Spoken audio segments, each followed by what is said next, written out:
I want to apologize sincerely that we are live so much later than expected. Hopefully this is working now. We've had a little bit of a challenge with the internet out here in Lechlade, which tells you a bit about how we're sort of in the middle of nowhere out here. Not in the middle of nowhere, just not great internet access. But hopefully we can get things up and running smoothly in plenty of time for the 2 p.m. start later. We have just seen the first start go off, which was the 10 o'clock start. And you can see, there you go. So this is the start line. And so we just saw the first few boats go off, which was all individual straight through paddlers, primarily stand-up paddleboarders with a couple of K1s. And they look pretty good, I would say. I think everyone's, from this group, I heard a lot of, people who are looking forward to the finish, which is going to be a long way away for them. I think for this group, we're estimating that the fastest times would be in kind of the 27, maybe 26 hour range. And then the slowest times will be just trying to make that cutoff before 8 p.m. tomorrow evening, Sunday evening. It is pouring rain, which is certainly making everything challenging. I saw a lot of kind of dry suits and rain gear on the paddlers who set off. It's not that cold though, so they'll probably be a bit warm, which is just going to be a challenge for them in terms of temperature management.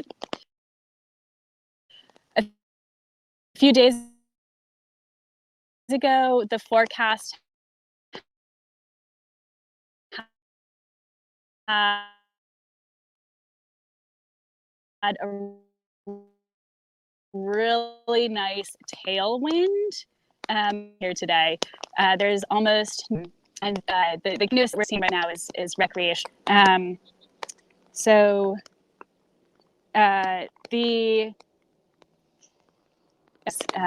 really hope it's working now. I'm also going to try moving locations and see if that still works with the internet, which I think not.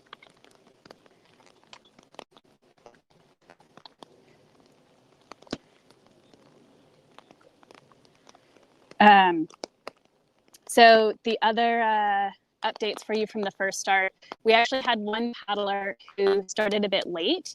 So Alex or Alexandra Tyrer, she's an extremely experienced SUP racer. And she actually told me as she was getting ready that she's doing this race as a warm-up for trying to set a world record next year. She wants to be the fastest woman to paddle from Reading to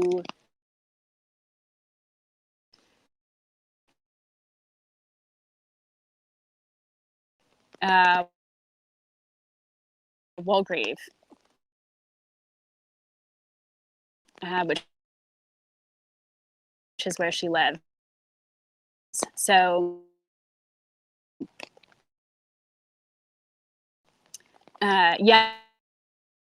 anyone who's treating a 200-kilometer race as a warm-up is always someone their future racing as well. I think she had probably what looked like this trackers. I wouldn't be surprised if she relatively quickly.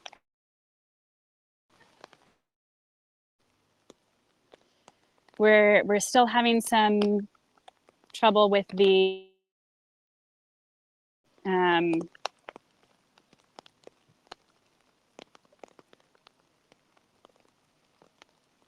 and might need to get you some of the videos that I took before the race started. So let's see what we can do about that. So the other paddlers who were on the start line, oh boy.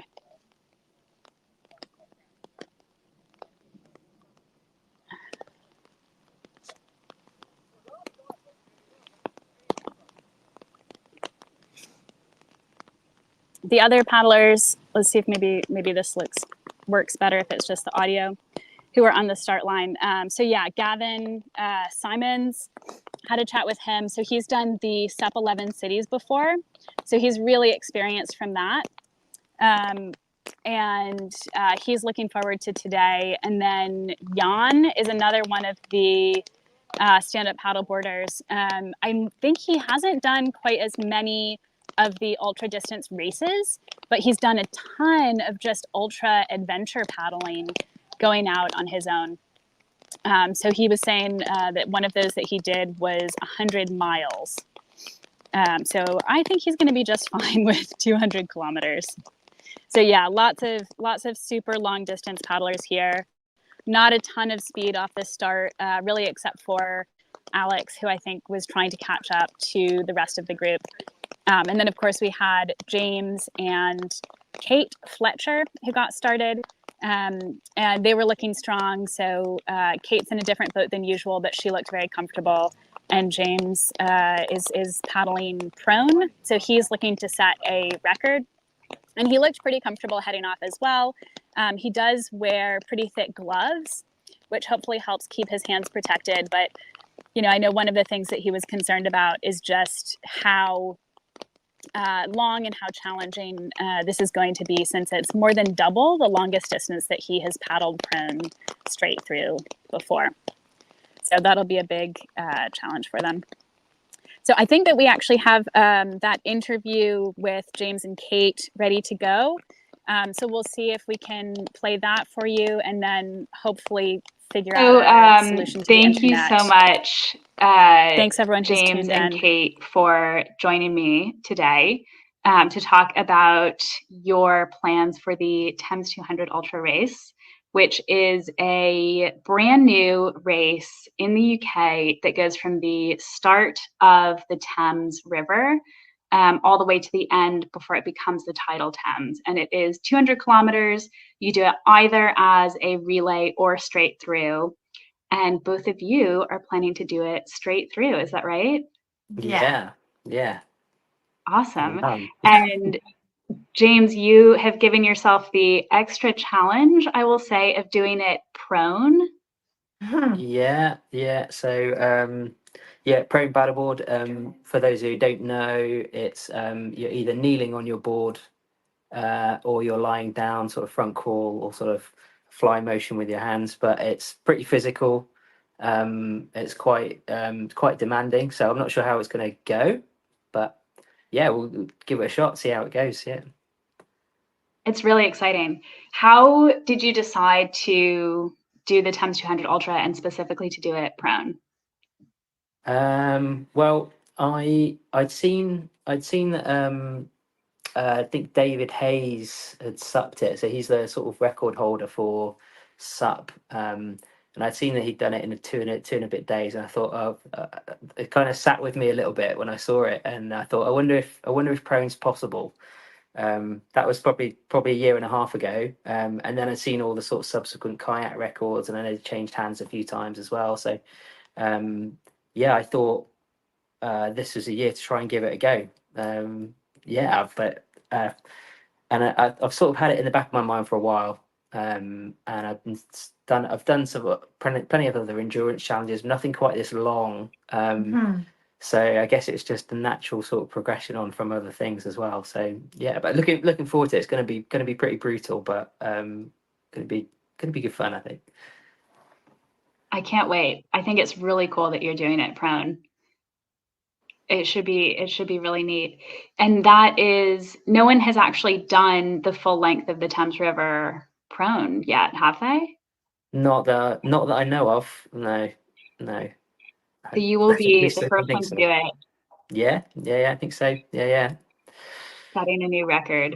Yeah, I kind of like that idea that there's no real blueprint for it.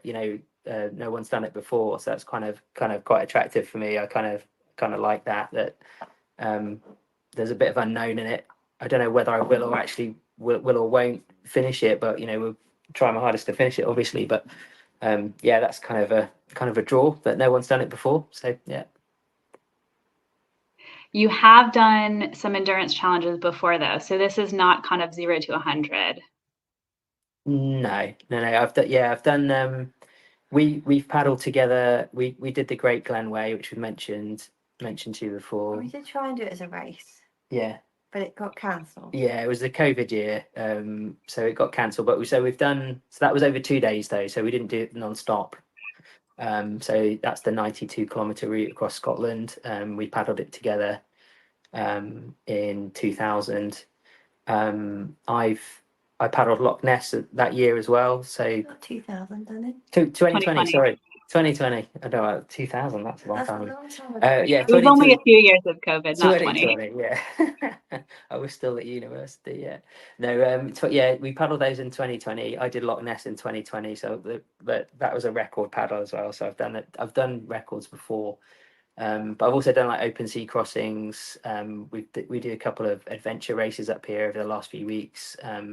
Went out to Arran to do the Holy Isle Challenge. So like paddling's fantastic up here. It's really good, and there's a lot of sort of multi-craft events, so it's been really good to do those. The last few years, though. Yeah, last few years they've sort of come about. There wasn't too many before that. It was sort of like stand-up paddle boarders and kayaks and open sea sort of ocean skis and things like that. They were sort of separate events, but last couple of years they seem to have merged, which is really good. Yeah, so there's some really good events up here. And you all are based in Inverness, and you're not too far from rivers, lochs, sea. Yeah, we've got we can paddle on the sea and Loch Ness here. The river's a bit trickier. There are you can kayak sections of it, can't you? I mean, I've not done it yet. Kayak down the river and go back up the canal if you want to. Yeah. I have suggested it to you, but you've not. I'm not doing that, Pro. No. It's quite a fast river up here, Betsy. I don't know if you've seen it, but it's quite a quick river, so it's not something I'd try on a pro board. Really. But which river would be your local river? The River Ness, yeah. So it flows out Okay. of Loch Ness, and then down towards us. Yeah. I drove past so many stunning rivers on my drive past. I kept wanting to like pull over, and I didn't have a boat with me, which was an intentional choice on my part to not be too tempted to do that. Yeah. But the longest you have paddled previously is a pretty long time on prone already, right?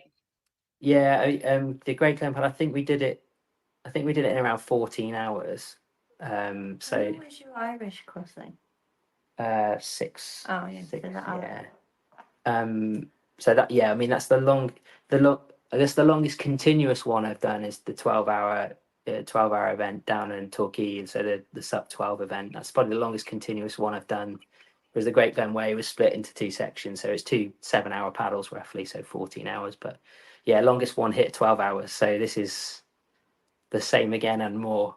So yeah, quite a big effort. Yeah. How do you have a rough estimate for how long you think it'll take you?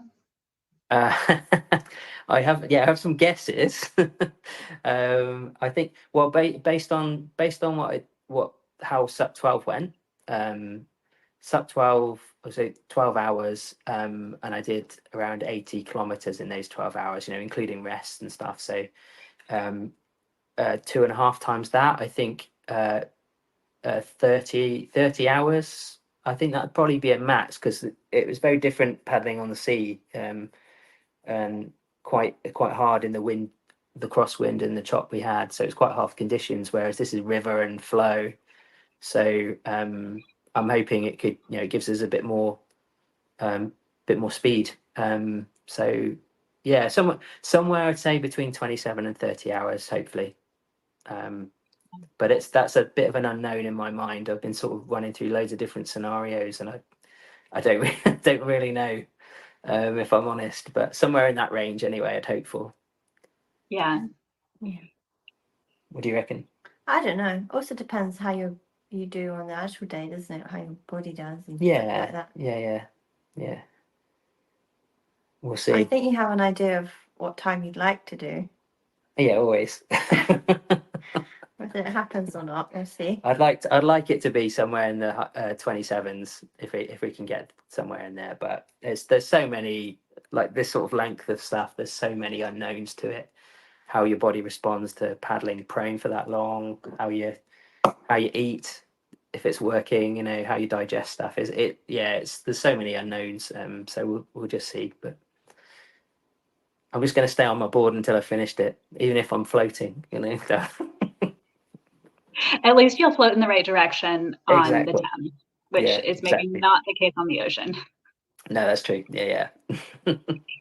Yeah, I do actually think that compared to doing the SUP 12, and for anyone who doesn't know, the SUP 12 is kind of a similar concept to Last Paddler Standing that Brendan Prince started, down in Turkey, right?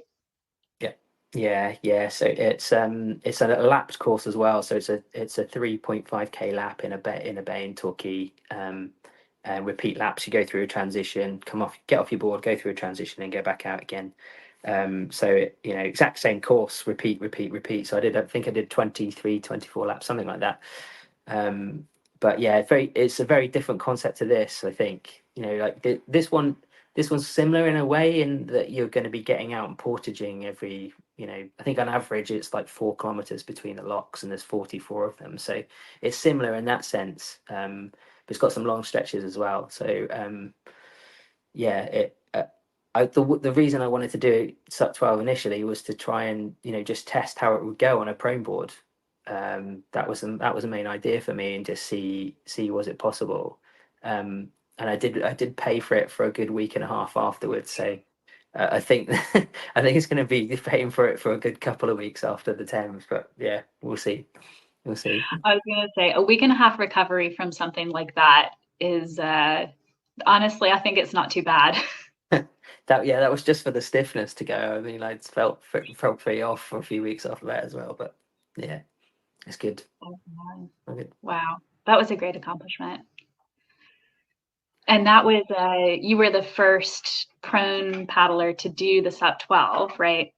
Yeah, I mean, as far as I know, I don't think Brendan's had any prone paddlers before. There were 4 prone paddlers entered. So I was quite looking forward to it, getting alongside of 4 of the prones. But on the day, a couple of them were ill and one of them was injured, so it ended up just being me, which was a bit of a shame. But yeah. The challenge you have up here is there are nobody else that does prone. Yeah, there's only a few of us. Actually just started a little team. There's only 6 prone paddleboarders that I know of in Scotland, and we've just formed a team called the Highland Prone Paddlers. So we sort of get together and we sort of meet up at events up here as well. But yeah, it's quite a niche sport, and it's not huge in the UK. There's a lot of prone paddleboarders down south in sort of surf life claving clubs and things like that. But I just have a joke. So, did you win? Is anybody else there? Yeah, you can kind of win by default sometimes, which is yeah. But you're still you're still doing the events, and it's still really finishing hard. Yeah, and it's still really tricky. You're a bit bonkers to do it just your arms. Yeah. But it sounds like if you complete the Thames 200 Ultra, which is the length of the Thames, which is the sort of world record piece that's been very hot lately amongst the kayakers and SUP, as you mentioned, if you're able to do it in 27 to 30 hours, that'll be faster than the fastest SUP so far, right? Yeah. I think I don't know. I don't quite know how David Hayes, who's the SUP guy, how he did his. I think he may have stopped, had a rest overnight at points. When I was planning this, I was going to originally try it back in May, and I couldn't get my head around the logistics of it. Do I stop overnight? Do I try and go continuously? And then I sort of caught wind that the guys were sort of organising the Thames 200 Ultra, supported. Obviously, you've got the checkpoints all inbuilt, so it was sort of that was perfect for me, because then that's a whole thing I didn't have to think about. And yeah, and then it sort of forced me down the non-stop route in some senses, because I would, but originally before I was thinking I'll I'll to stop. I'll have to stop. I'll do an overnight break, but still try and do it in sort of two really long days, but try and come in one day and something rather than 2 days and something. So but this, if I'm near the 30 hours, that's one day and 6 hours or whatever it is. So that would be great. I mean, I'm sure another supper's going to come along at some point. I don't know if there's any sups entered into the Thames 200 Ultra yet, but I know a few people that might try for that record as well. So if it is quicker than the sup, great. But I don't think it's going to be quicker than the sup for long, because there's definitely a few people wanting to try that one, I think. Yeah. Yeah. I know there are some SUP entries already. Yeah. So it sounds like regardless, the record will probably fall. But depending on who's entered in SUP, it sounds like you could be not too far off some of them on prone, which is extremely impressive. But we'll see what kind of entries we get. We might get Yeah. some speed demons coming in on. Yeah. Could well. I can imagine it would attract them. Yeah, definitely. Yeah. And what about when you think about the race? So obviously it'll be the longest that you've paddled continuously so far. What else is it about the race that you're maybe like a little bit like nervous or apprehensive about? What do you think are some of the sort of watch outs for you? Yeah. I don't know if you've got any, but do you want me to go first, or should You can go first. Oh, right. You go first. Okay, I'll go first.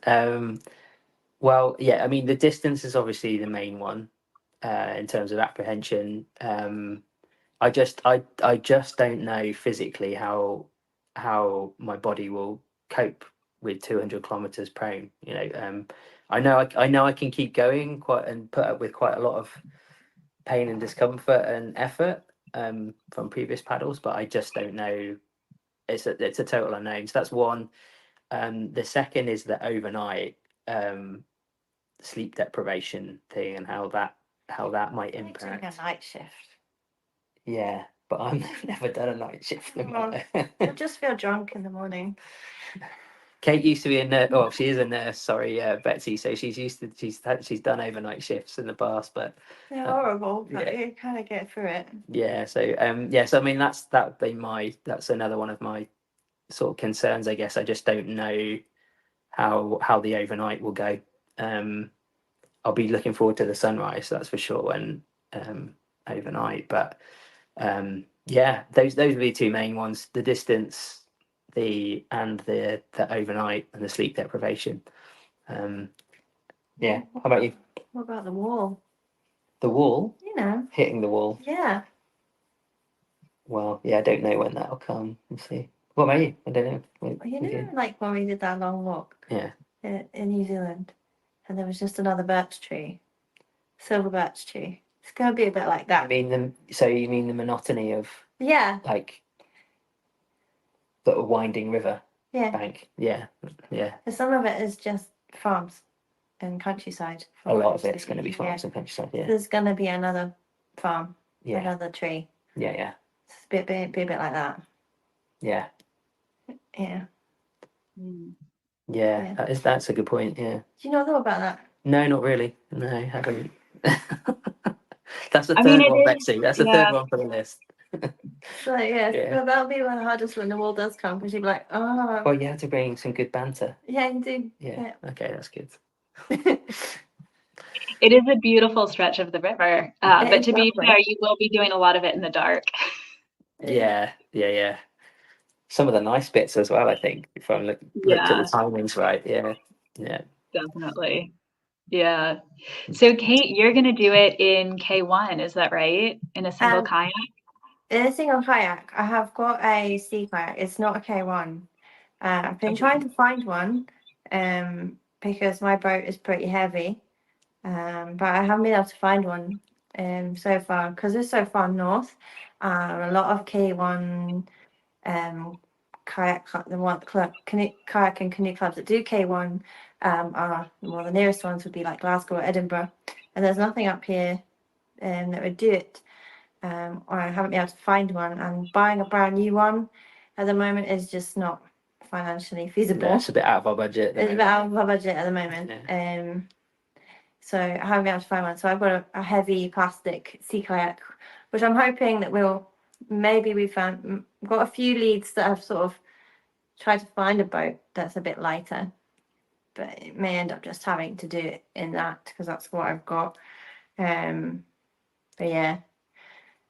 We'll sort out a boat for you, Kate. I've been in touch. James, I know I messaged you about that, but Yeah. I've got more contacts I can follow up with. I think we'll sort you out on this. That'd be great, Betsy. I'm sure we can get you a boat. If we can get it to you in time to practice, that's the harder question. Yeah. But then if I practice on a heavy boat, then I'll be in a nice light boat and it's all really easy. So yeah. I'm going to be chasing. But we've never been able to do it together, really, because we've got a 2.5-year-old, obviously. So if Kate's out paddling, I'm looking after Lily, and the other way around. So it's sort of we haven't had too many chances to actually paddle together. So from that perspective, it's just a bit, it's an adventure for us together as well. So yeah. This is a different kind of date night. Yeah. Sufferfest day. Yeah. I have a feeling you might find yourselves in surprisingly good company amongst paddlers who would consider a 200-kilometer, trek down the Thames at full speed to be a romantic date night. Yeah. Yeah. Yes, there's a lot of those in the paddling world, isn't there? Yeah. And you all have kind of an extra connection to the river and to the course, is that right? Yeah, so I lived near the Thames pretty much until I moved up here in 2013. So I did Sea Scouts on it. My brother used to do sailing on it. And he used to find it funny when he used to capsize the boat and throw me in the river, and when I wasn't expecting it, that sort of thing, as brothers do. And then I've got 3 brothers, and he lives near the one that used to throw me in the river. He lives near Oxford. So my family all sort of still live along that river anyway. Yeah. So the sections of that river I know really well, and other bits I've never seen. And so yeah, and I might still not see it because it'll be dark, but yeah. Yeah, and a similar story for me, Betsy. So I grew up on the edge of the Cotswolds. Just obviously Lechlade, the start is not that far from where I grew up. And I went to university in Oxford, the scummy sort of university up on the hill, the ex-Polytechnic, right. Oxford Brookes, sort of say the Brookes bit under your breath. It wasn't scummy at all. It was a great university. It was fantastic. Yes, and then we obviously lived down there for quite some time around sort of Kingston, Staines, where it's a really familiar ground for us. So it's a bit of a journey along the Thames for both of us, really, in sort of slightly different ways. But yeah, it's a home river. Yeah, it's our home river. Yeah, despite the fact we live the other end of the country now, but yeah. Going back home, revisiting your relationship and romantic journey as well. Yeah. I mean, it's the river in the UK, right? I mean, it's the Thames, so it's sort of it's the iconic one, isn't it? So yeah, it'd be great to say that we've paddled it. Yeah. The full length of it. Yeah. We're saying because we've been doing a lot of training on the Caledonian Canal. I don't know if you know it, and it's for a canal. It's really pretty clean, and then we were saying, oh, this is a lot cleaner than what we're going to see. Yeah. Yeah. That is interesting. Yeah, I mean, there's been so much discussion lately about sort of how dirty and clean the Thames is. I think really the section you're paddling is generally pretty clean, but there's definitely been some. Yeah, there's sections of it that are cleaner than others, and it is a shame that not all of it is as clean as it could be. Yeah. Yeah. You know, that's the way it is. Yeah. Well, at least it's, I think because it's in August, I know you're hoping for a little bit of rain before the race to give you a nice push down the river, hit that 27-hour timing that you're aiming for. The long range forecast there might be some the week before, but that's totally long range at the moment. Sometimes it's like a lazy river, you know that, right?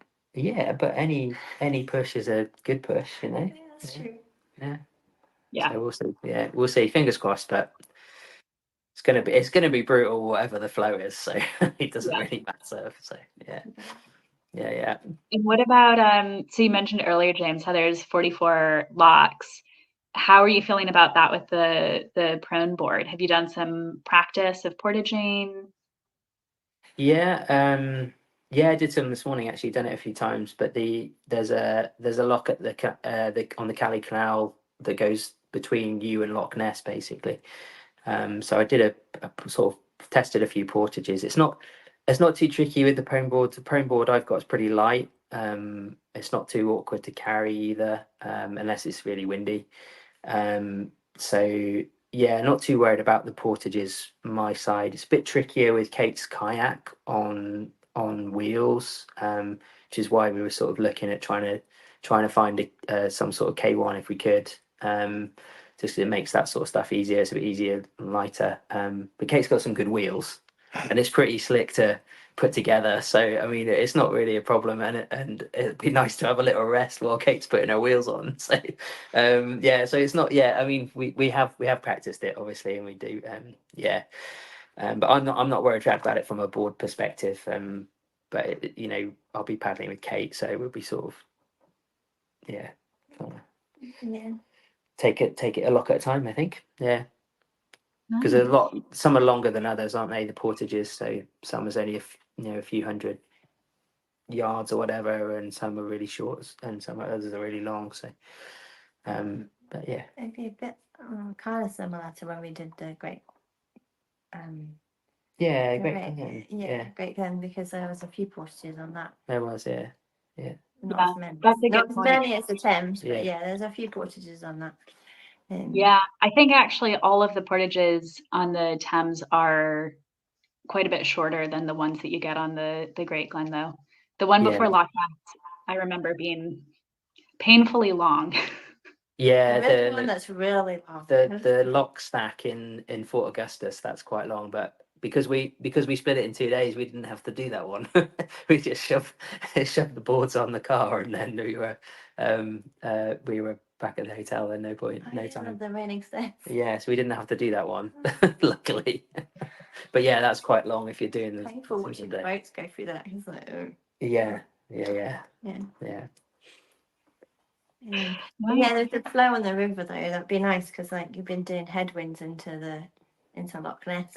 Yeah. And that's sometimes like stormy conditions. It is, yeah. So pretty strong headwinds up here too. So won't have so much of that down there. No. Absolutely. Good point. Yeah.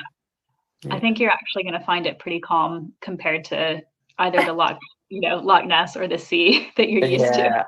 I mean, Loch Ness can be like the sea, Betsy. Like we paddled there last week? Yeah. And it was only a 13, 14 mile an hour wind, but it was I was surfing, God. Oh no, she's there. Oh, she's there. You're still there, yeah. I'm back. It was basically like surfing on the sea. It was great fun, but it was it can be like the sea. So it's it'd be good to paddle on a nice flowing, meandering river. Yeah. With the current behind you. With the current behind us, yeah. And the wind, hopefully, maybe. We'll see. Hopefully. That I can guarantee some current. I don't know how much. I don't know if we can guarantee the wind. We'll just see. Whatever it is, it's good. Yeah. Whatever it is, yeah. We'll keep fingers crossed for it. Yeah. What are you most looking forward to? I don't know. I'm sure you've got thoughts as well. For me, I really like it when I finish the training and then I get to the actual event, because the training's it can be quite brutal. You know, you have to do it. And the event sort of takes care of itself if you've planned it out and you know how you're going to feed and all that sort of stuff. So I'm really looking forward to the event and the finish of the event. You know, like it's a long way, but the challenge is a huge draw. You know, like yeah, that I'm really looking forward to actually see if I can do it prone. Yeah, I'm really looking forward to that. How about you? Yeah. I think actually finishing the training and getting there would be nice. Yeah. I'm already fed up of doing the training. It's like, how many more of these have we got to do? It's quite hard when you're both doing it around a family. It's quite tricky. And work, it's quite tricky. So I think it's like when you're doing the actual event, you've got the time off and you don't have to work, and she'll be with grandparents, so you don't have to worry about any of that. Yeah. You just do the event. You can just do the event. Yeah, I'm actually really looking forward to paddling together on it. That'd be nice. Yeah. Yeah, unless you're in a K1, then it's going to be pretty painful for me. But the one that's racing up, so But like, I want to go my own pace. Well, we've done events before. I'm like, okay, right, I'll see you at the finish. no, it would be good to do an adventure together. It would. Yeah. That's so cool. Well, I love that you're out to have a non-traditional date night and see if you can maybe set a prone record on the Thames while you're at it. Yeah. That's the ambition. Yeah. Just something small. Yeah. Something small. Yeah. Well, thank you all so much for your time today. Anything else that you want to add? No, I don't think so. Is there anything else that you need, Betsy? No, you all have been wonderful.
Here's James and Kate. So Kate is hopping in her K1. Hey!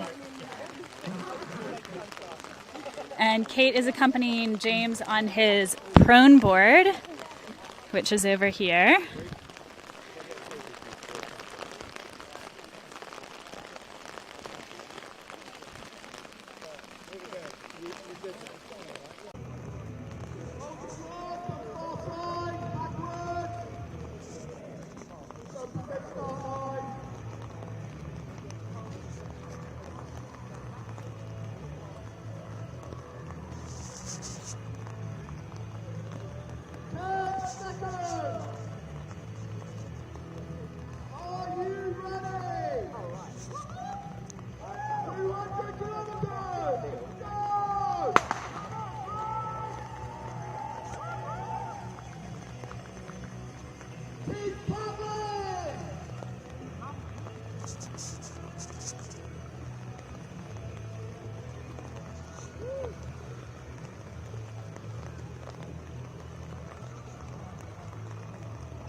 All right, Michael Frost. Hi. How did you decide to do the Thames 200 Ultra? Well, I think it was a mixture of tequilas and whatever. You had one or two previous races with the Bush Editor. So I've only started racing, sort of, well, not racing, just in getting involved in the event since around April. It's the first time, that's the first race I did. So that was sort of the head of the dart. Then met the old Bush Editor, another South African guy, and Julie. We started to sort of then push each other into various events. Did then race to the castle, and then the old Tarn River race, which was brilliant out in France, absolutely fantastic, probably the best race I've ever done or competed in. And then came over here, I did the Trent recently, and now this one, it was like when this came up, I was toying with it to do it with the other challenge that's on the go, where you can do it over 3 days and whatever. I thought that probably would be a bit more sensible. But you know what we like, after a few tequilas, we get brave, and then I thought, no, we'll do the big one. And yeah, I think maybe I've bitten off too much, but not a bit more than I can chew, but I'm going to give it a go anyway. I think it'll be quite tight getting to sort of Abington. If I can make it through Abington, I think I'll be on to something there, but it's all the locks and everything. So, but yeah, it's good fun. Nice. Yeah, Well, we're rooting for you, and we'll see you at Abington. So We'll see how you're doing then. Lovely. Thanks very much. Greg, okay. So you've done the Yukon 1000. You know what you're doing here. It's a little bit different, I think. Yeah, the River Thames versus the Yukon 1000. There's not many similarities, but there are some lessons, I guess, that you can learn from the Yukon that can cross over here. But I haven't got to worry about bears or moose. I've just got to worry about Reading Festival goers in the middle of the night. But no, yeah. So, what are you looking forward to? well, I'm looking forward to finishing. I don't know. It's like these things are. I think you know it's going to be really uncomfortable. It's not about it's delayed gratification, I think, is the best way of saying it. So I'm looking forward to the feeling afterwards. I mean, that's what keeps you going, like, you know, when you stand in the shower, hopefully having finished it. So I think that's what I kind of look forward to. Yeah, and just seeing what the River Thames has to hold for me. Yeah. And how are you feeling about the competition? I mean, it's really strong. I mean, it's like, I know a lot of these paddlers, and I think it's great because this hasn't been done by paddle boards officially as a race. So, you know, we are definitely going to hopefully have a fastest known time set, which is brilliant. Any one of the fleet here is going to be capable of doing that, which is fantastic. And I think hopefully it will set a benchmark for next year's race and for anyone else looking to take on something like a 200k challenge on the Thames. Awesome. We'll see you in Abington. Good See you luck. in Abington. Awesome. So the river might come up. We're hoping for a little flow. So it's raining at the moment. It Yeah. might make a bit of effect for like overnight, maybe in tomorrow morning. Yeah. But because it's going to rain so late, it takes a bit of time to go into the river. So I don't think it's going to help us. So I'm optimistically thinking it might. Yeah. But I don't think it will. And you guys have done some long distance before, right? Yeah. So I've done the 11 cities, the 5-day, and I've also done the Great Glen and a few other endurance stuff as well. So yeah, I've done a few things. Nice. Jan, what about you? Yes, I've done, but only just like a personal challenge. I was like just paddling last year I've done the 100 miles on the canal without the flow, and that was the hottest day in UK. That was brutal, but yeah, I survived.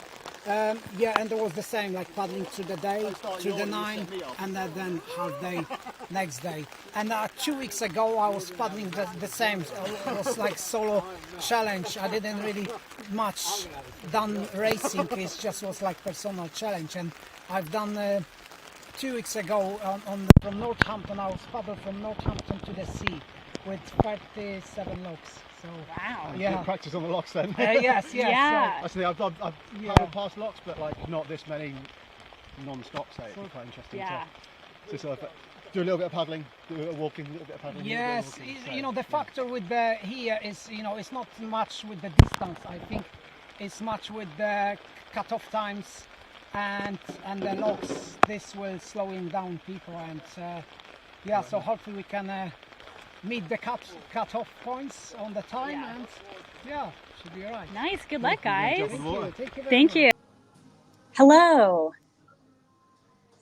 So, you all may be aware that we have been having some technical difficulties today, but we have found some shelter inside a lovely pub with a view of the river and the start, which you can see behind us, and figured we'd have a little chat and give you all a little bit of a race update. So, Henry, what would you say about the race so Wet, very, very wet.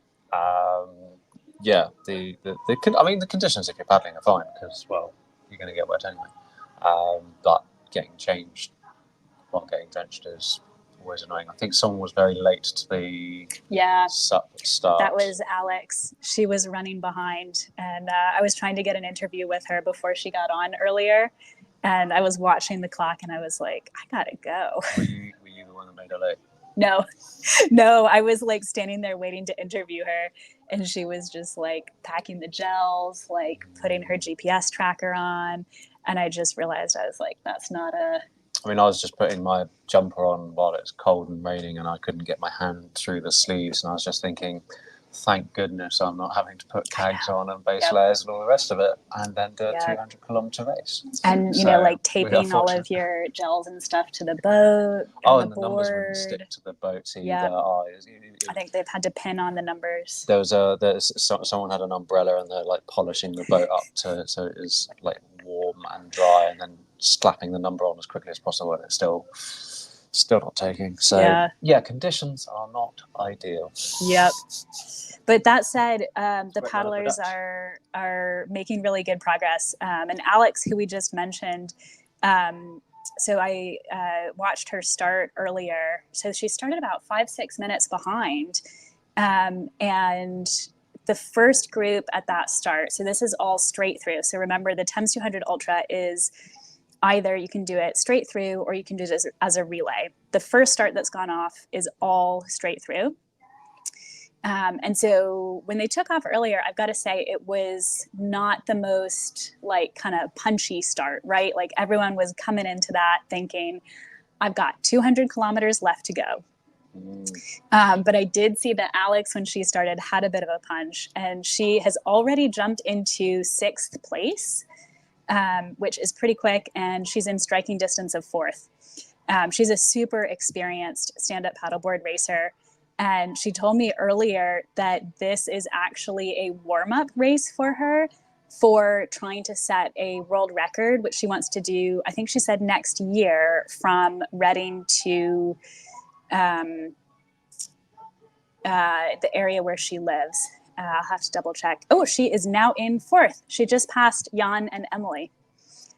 So Alex is one who is definitely worth watching for this race. I think what will be interesting for quite a few people watching the SUP aspect of this race will be how they cope with the portages. Because in other races, that is one of the aspects that they exclude SUPs on the grounds that, they'll make a mess of the portages. You can't portage a SUP as fluidly as you can a K1 or a canoe. So watching these guys do the portages will be this. I don't want to say this is a test event, because it isn't a test event. This is a genuinely really well organised, well run race. But it is a test event to see how canoes, SUPs, kayaks can all mangle in together in one race under one banner, which is really good to see. But yeah, it'd be interesting to see how racy the portages are from the SUPs. Yep. And how racy the portages are from the others. The rest of the field. It's a 200-kilometer race. You know, there's no point burning out. Yep, absolutely. I think a lot of the stand-up paddle boards, for anyone who's not familiar, they have sort of like a handle or a grip in the center, which makes it fairly easy to carry. I think what happens, which is similar to a canoe or a kayak, is that when you then load up the boat with all of your supplies for the day, that's when it can kind of set things a little bit off balance, or, you know, you risk things sort of falling off as you portage. So I expect that could be a challenge for some of them. Some of the faster SUP folks do have the kind of dugout style hardboards.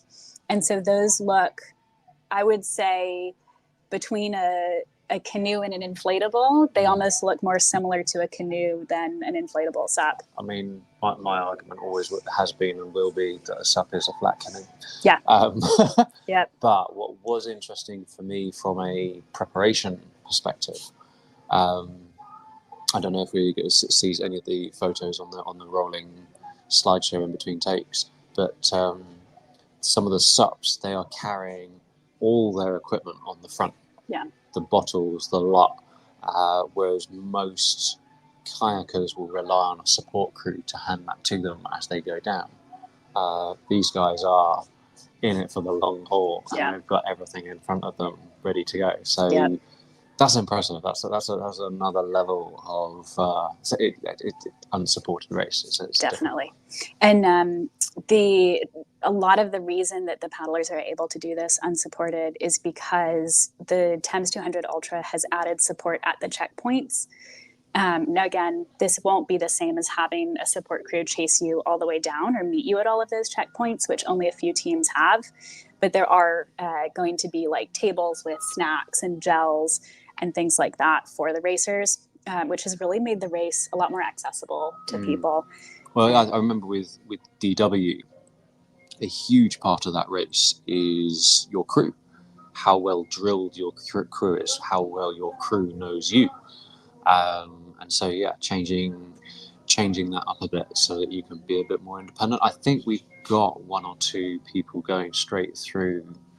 I don't want to say unsupported, but as in with minimal crew backing. Yep. So again, it's great to see a race that opens up.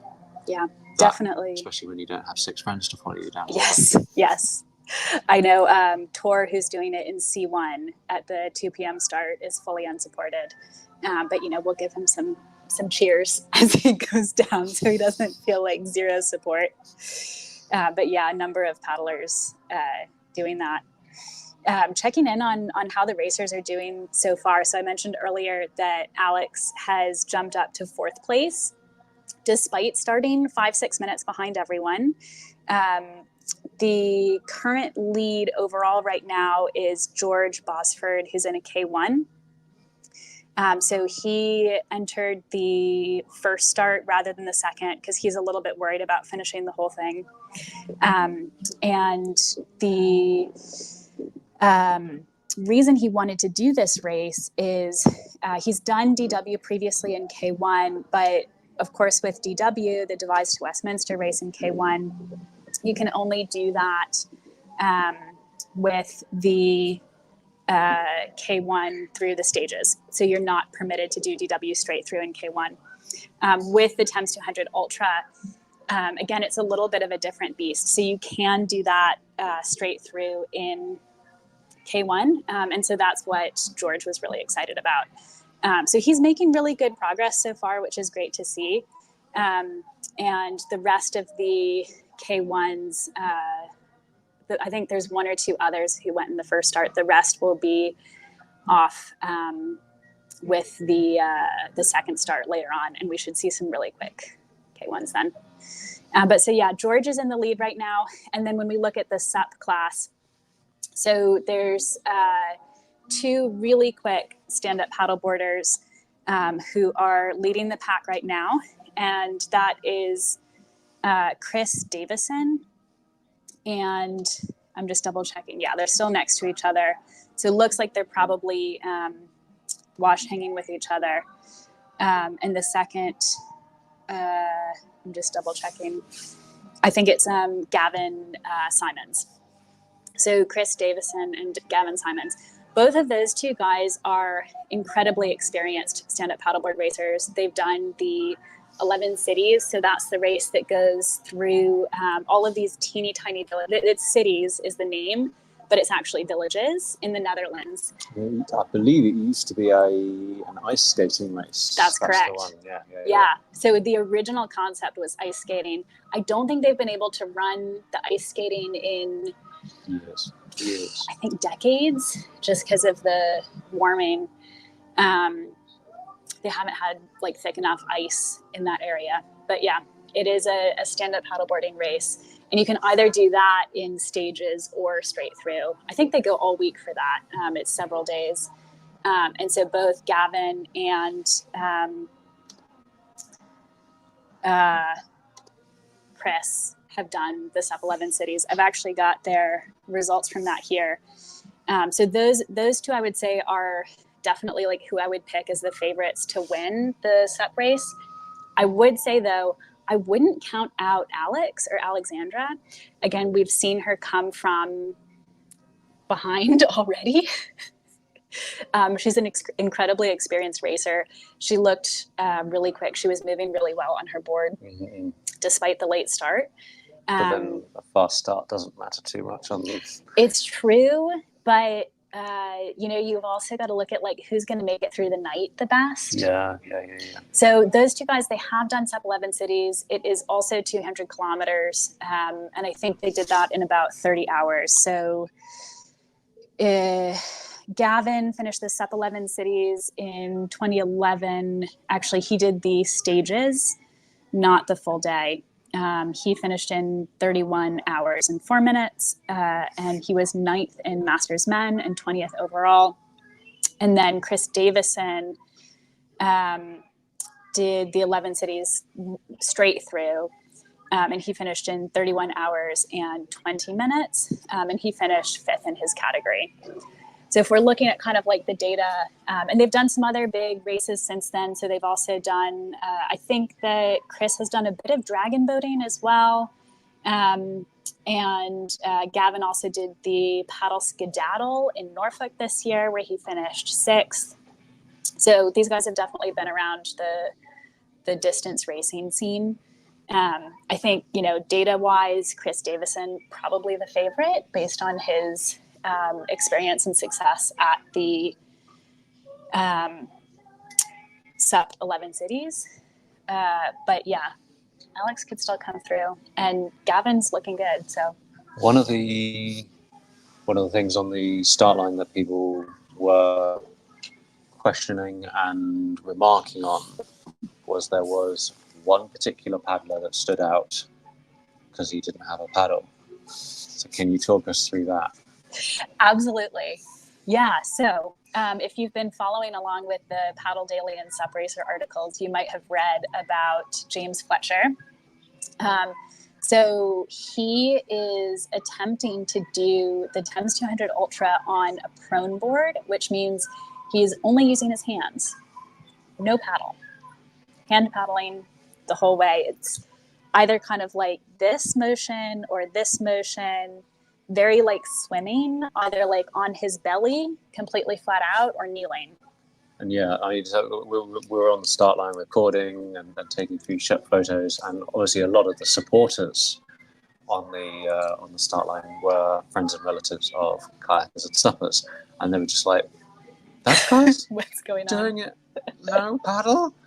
And yeah, I mean, just to take that on is a different level of nuts. Yeah.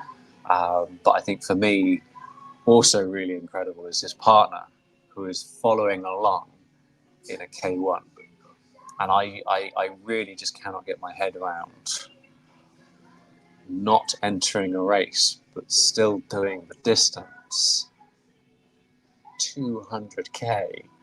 Like, would I enter this race? No, it's far too long. Would I enter this race to support someone? Definitely not. Like, so Yeah. absolutely, my hat is off to the pair of them. Absolutely. That is wild. And I mean, it's, I think for Kate, it is like it's still an adventure race for her. Mm-hmm. She did say, because she's in a K1 today, and normally she races sea kayaks. So she and James race frequently together. They do long distance stuff. They live up in Scotland and have some really nice racing up there. So I think she did say, perhaps jokingly, perhaps not, that if she's feeling really good and James slows down, that she might leave him behind in her K1. I think it's unlikely, but I had a rumor that was her first time in a K1, or was that? It's definitely one of her first times in a K1. Yeah. And her first time in that boat. So big shout out to Chloe for loaning her the boat. Just doing 200k off the bat in a boat that you've never been in, that you're not used to paddling that style of. But yeah, for me, that woman is incredible. Yeah, it is. It's very cool. So I think she and James are going to have a good time of it. And I met their daughter this morning, who's 2.5, and I told her that her parents were very cool, and she gave me some real side eye. She was like, I was like, Wow, at 2.5, she's Well, already. if you were 2.5 and your parents left you at home just to go, Well, she's go out do- here. She's out here cheering them on. I think the grandparents are here with the, and they've actually got James and Kate have all these family connections along the Thames. So Oh, James brilliant. actually grew up in or really close to the Cotswolds, very near here. And then he went to university in Oxford, not at Oxford, but in Oxford. And Kate grew up right near the finish line in Teddington. And so for them, it's also not just, James trying to set a world record, because he's on the prone board to set the record for fastest prone paddle of the Thames. No one that we know of has attempted this before. So he will set, assuming he finishes, fingers crossed, a fastest known time, and it should be an official Guinness World Record, which is quite an undertaking to earn one of those. So what other records can we expect to be seen set and seen broken? Because obviously the K2 record was set by Steve Baxter and his partner, I've forgotten his name. Yep. So, and then broken by Billy Butler. Yep.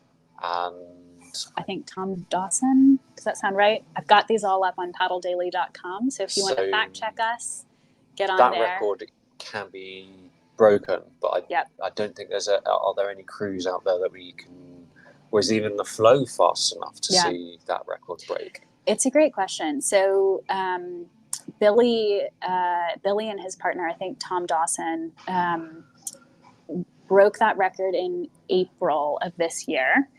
And not only is April generally higher a week flow, after DW, wasn't it? Yeah. So literally, the flow was still it going. was pumping. It was really, and anyone who watched our DW coverage earlier this year remembers that the flow was unprecedentedly high. To put it mildly, they had an incredibly rigorous process for paddlers to actually make it past the ability to enter the race, just in terms of being qualified and experienced enough. And we were sat by, was it Bolter's Lock? Bolter's Lock, yeah. At 2 a.m. watching the paddlers come past there, and you just there's so much water coming over the weir, you just can't hear anything. So funny enough, so we were for the DW stream. We were there for 3-4 hours, and the roar from the weir was just constant. And when there were flashes of light, and you could just see across, you could just see that it was near rapid. Yeah. Rapid grade water there. Funny enough, about 2 weeks ago, I was doing aqua paddle Maidenhead, which starts and finishes on that exact same stretch, and it was the most placid, tranquil, beautiful. So pristine, flat water, trees either side, so there's no wind, and it was just I could be in a different country right now. Yeah. But floating along that, and I was just having flashbacks to DW, just going, how does it change this much? But yeah, there were people just not even swimming, just floating from one side of the bank to the other. And I'm like, yeah, you would not want to be doing that in April when we saw it. So. Oh, absolutely. Yeah, it was. It's a huge difference. And so that was when Billy set that record in April. The flow was like it was at DW. So we can probably anticipate that might not go probably this not. Weekend. Yeah. But can we predict any that might get set? Absolutely. So, James Fletcher on prone, I think that's the big one. And I'm feeling very optimistic that we'll see that record set. I don't want to jinx anything. And of course, James has a lot of work to do for the next, 27 to 30-ish hours to set that record. The other one is stand-up paddleboarding. So the official Guinness World Record for stand-up paddleboarding is actually over 60 hours from several years ago.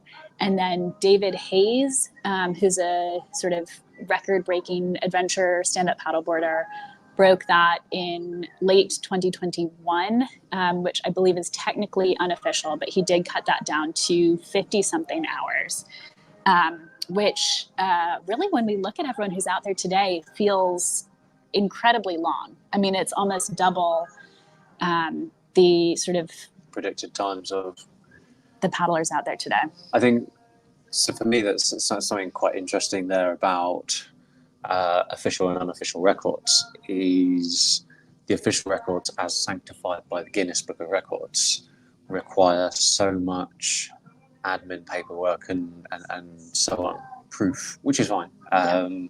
That you can have the person winning the race today setting course record may not hold the Guinness record. So yeah, what I would say is brace yourself for that one. That the Guinness record holder may not actually be the fastest down the course. But that's fine, because I think, you know, it's all sort of gentleman's agreement, and the course record, the race record, will still be valid amongst the community. And that's really what it matters. And I think as well, because, you know, this is the first year that the Thames 200 Ultra has happened, that's setting essentially all the course records. And we'll start to talk about this potentially in the future, you know, as less about the Guinness World Records and more about the race course records. Because I think, you know, with this hopefully becoming an annual race, that'll kind of be the part that gets a little bit more exciting. Well, I mean, on that, I don't know if the camera will catch it, but, you know, looking around and arriving here on site this morning, you would not think that this is the first time that this race has been run. So props to Keith and his team, who have set up something absolutely phenomenal. So you've got the camera's currently pointed over at the registration area, and if we pan to the left, you've actually got the actual physical start, which is Lechlade Bridge, or sorry, Halfpenny Bridge, over at Lechlade. But you arriving here with all the banners out, all the trade stands, all the registration, everything else, it's phenomenally well organised. And I think in part that's going to be down to Keith's experience of racing and what he wants and likes from a race when he rocks up to race. And I think he's taken all of that, years and years of experience, and he's put that into this race. And it's well drilled. It's really, really well drilled. And for anyone who doesn't know Keith, Keith Moole is the race director of the Thames 200 Ultra. And his name could be familiar for many reasons, but for our DW fans, it's from when he finally broke the DW course record with Tom Sharp in 2023, last spring, after 40 years. And I think he also has the mixed record as well. Yes, he does. The man is an ultra marathon bunny. Yeah. So I think that's one of, you know, Henry, as you're saying, one of the nice parts of having paddlers run races, especially like high level elite paddlers. They know kind of what racers are looking for, like snacks. Checkpoint snacks, muffins, cookies, yes. Yeah. I think the rain's dying down a little bit now, which is good. It's not been torrential, but it's been heavy enough to hamper broadcasting. So yeah, apologies for that to anyone who tried to tune in earlier. Yes. Apologies again. Non-existent. Yeah. Rain and electrical equipment is not a fantastic mix. But we'll do our best.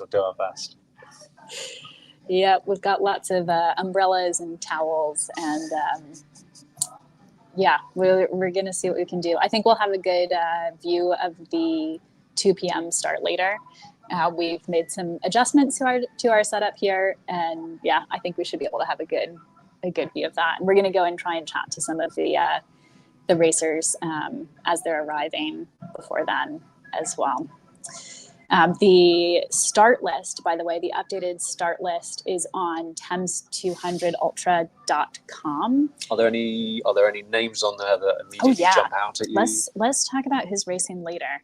And if you're not already using the GPS tracking, which you might be watching this from the screen of the GPS tracking, but otherwise, make sure you go to Thames200ultra.com/GPS tracking, and you can follow the dots along. So you'll see everyone out there right now is from that first start.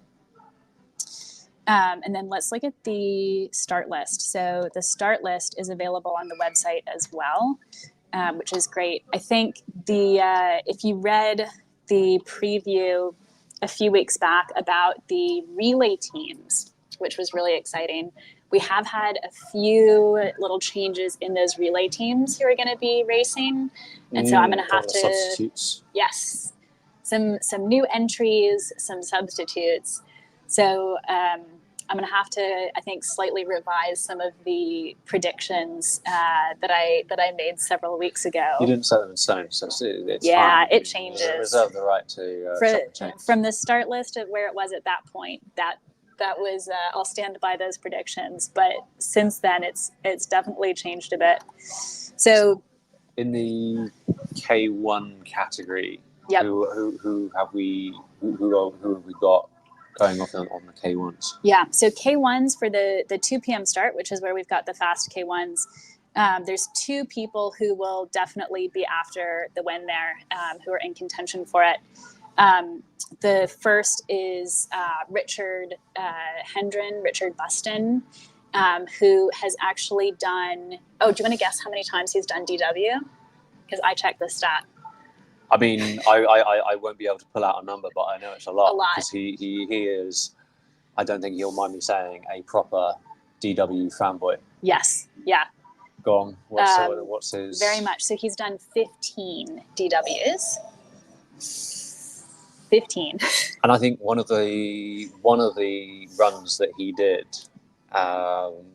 which again makes me stand back and go, is 1 year unofficially he did the course in a K1 straight through, and the fact that the man has the ability to do that is just phenomenal. Yeah.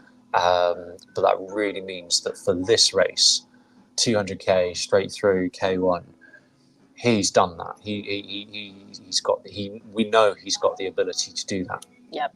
Funny enough, one of the video clips that emerged from that run was that he got quite tired towards the end, understandably. He got out his boat to portage, picked up his boat, put his boat back in the water, having not portaged, and then wondered where he was. So that's the level of fatigue that we could potentially be seeing. Yeah, yeah. But again, he's done that. So just the mind boggles. But yeah, I think you're right. He's a very, very strong contender to take the K1 straight through. I think so. And he has it. So he's done the DW 15 times. He's won the DW 5 times, which is very impressive. Now, I will say, I think his last win was several years ago. So it's not super recent, but recent enough that he's definitely still a threat. And yeah, I mean, I think the fact that he's done that K1 already, that's a huge factor. He knows what he's going to go through, and he knows what it takes to finish that. Yep. And, that's what I was saying about George Bosford, who's the K1 who started in the early start, the 10 a.m., who's currently leading the course, leading the race out there. Part of what attracted him to do the Thames 200 Ultra is that he wasn't able to do the straight through K1 at the DW. I think part of the reason DW has that rule is because of the danger that comes with that exhaustion. And of course, the DW has 77 or slightly more portages, depending on the year, whereas the Thames 200 Ultra has only 44 portages. So not only does the portages cut down potentially some of the exhaustion factor. But also imagine this isn't a canal. I mean, it might look like a canal at this end, but it isn't a canal. It is a flowing, running river. So not having that first half dredge in a ditch aspect means that, potentially, despite the fact that this is just 1 kilometre shorter than DW, I think this will be a much, much quicker race to cover, and potentially no less impressive, but slightly less exhaustive on the paddlers. Yeah, I think really like the difference of having that flow with you, it's just massive. And even though, the depth too. Yeah, I mean, the canals on DW, when I did it last year, like that first 4 to 6 hours, especially because there was a lot of leaves in the water and the water was lower than we expected, it was just brutal. And I know, talking to Nushi and Tom, so Anushka Freeman and Tom Sharp, who won the DW this year, they also, like that first section, they went out planning to take it pretty easy and had to adjust to really like dial themselves back even more, because it's just so hard. It's so hard. And it's so easy to burn yourself out on it, which then punishes you later. We saw boats doing the DW who had that experience this year. So I think the fact that this course has the flow with you the whole way, nowhere near as many locks, it makes it a more, I don't want to say easier. More dynamic. Yeah. More dynamic experience. Potentially less exhaustive, depending on... Do we have any K2s going straight through that are tipped for strong ones to watch? Absolutely. Actually, before we move on from K1s, I should mention Harry Gilbert, because he's the other one who I think could challenge Richard Buston for how many DWs the crown. He's done only 2. Only 2. Yeah, only 2 2. DWs. I know.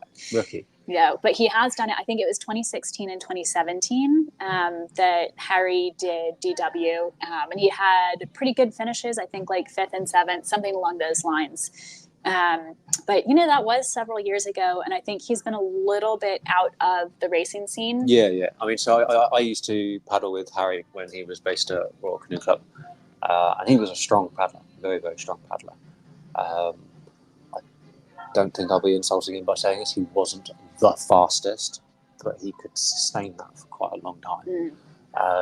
So over any given distance, I think he would come through. Yeah. So in terms of performance, I would put my money on Harry, but in terms of experience, I'd put my money on Richard. Yeah. I think but also, this is a race. Anything can happen. Absolutely anything can happen. You are only one broken rudder away from retirement. Exactly. So. I was going to say, you never know. Something could go wrong. And, speaking of that was actually something that I think helped out a little bit Michael Reese-Clark, who's in K2 at the DW, because Michael Reese-Clark came 3rd at the DW this year. Yes, I remember. And, we had the crew of Andy Burkett and Tom Simmons, who we thought were going to be that top 3, with Nushi and Tom Sharp, as well as with Billy Butler and John O'Grady.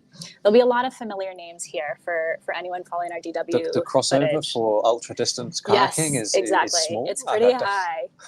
So Michael Reese-Clark with his KT partner Ed Dobson came 3rd at DW, which was fantastic. I mean, they had a great race as well.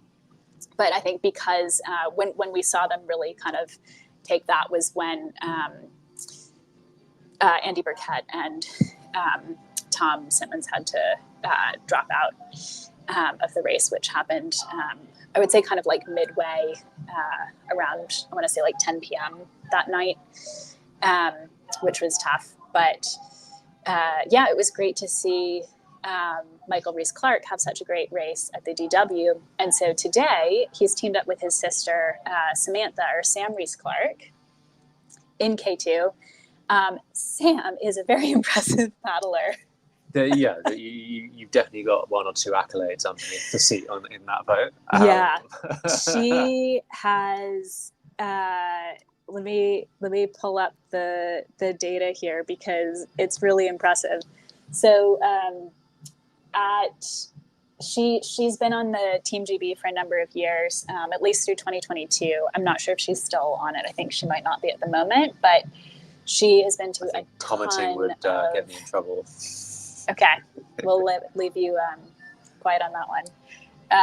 But she's been to a ton of marathon world championships, and in 2022, her last one, she got 2 bronze medals. Not bad going. Not bad going. Yeah. So bronze in both the short distance and the long distance at the marathon world championships. That was in Ponta de Lima, and that was in K1. So yeah, you could say she's. I think you could her say she's and Mike fast. paddle together a lot as well. So there'll be a well-drilled crew. So yeah, we can expect to see some good things. Yeah. Good things on that. I definitely think for the K2 straight through, they are well and away the favorites, which should be really fun to watch. Yeah, they'll be quick, and I'm assuming that they've got pretty good sibling dynamics if they'd agreed to do this race together. I think it'd be funnier if they don't. Yeah. If something goes wrong, we'll say it's probably as people with siblings, we'll blame it on sibling dynamics. Yeah, I think the K2 will be great fun. I think we're going to hand it over to the latest leaderboard now. And we're going to see if we can hop back over to the start and find some paddlers who are arriving. Signal dependent, yeah. So just to let you all know what the situation with the signal is like here, we have good signal in a very small range, which is right by the bridge. So when we are right by the bridge, we can live stream to you like this. Anytime the weather we is leave not that, helping the signal either. So low signal in the countryside. Clouds and rain get worse. It makes things worse and is impacting our technology a bit, hopefully not permanently. But we will probably end up having to record some videos and interviews over by the kit check area. And so that's maybe 500 meters upriver from where we are by the bridge here, where we don't have signal. And then we'll try and upload those into the stream so you can watch those between now and the next start at 2 p.m. Which is an hour and a half away. Yeah, and we'll try and come to you live again between then, but if not, we will definitely be live for the race start at 2 p.m. And probably a few minutes before that, and definitely keep an eye on the stream, again, as I mentioned, for some more of those leaderboard updates, which are coming through shortly, and some of the pre-race interviews. And I'm just going to do one last check of the GPS. It looks like it's pretty similar. So yeah, so George Bosford and K1 still in the lead. We've got our 2 super speedy SEP guys, Gavin and Chris, who are still next to each other, a little bit behind George. And then next up behind them is Craig Sawyer. Craig has done the Yukon 1000. We had the interview with him play earlier. Maybe we'll play that again so you can see it. He's definitely used to super long distance, but I know he was a little bit worried about his ability to keep up with the 2 super quick guys. So he's not too far behind them right now. We'll see how things turn out. But so that's the top. And then Alexandra is still in 4th behind Craig. So she is definitely chugging along. Excited to see how she does through the night. And then we've got Jan, who's also on a stand-up paddleboard. And it looks like he's paddling next to Emily King, who's actually the paddle whales SUP lead, I believe. And she's involved with Aqua Paddle. If you haven't heard of Aqua Paddle, definitely go check them out. If you're here because you heard about the live stream in the Aquapaddle newsletter, thank you for joining us. And then we've got James and Kate Fletcher back towards the end. We'll expect them to, again, move at a consistently slower pace throughout the rest of the race. And Michael Frost in last. And we've got an interview with Michael Frost that I did earlier that I think we might replay that again as well. And you can hear from Michael about his experience. So we will be back to you again soon. Thanks. Hello, I am here at the start of the Thames 200 Ultra.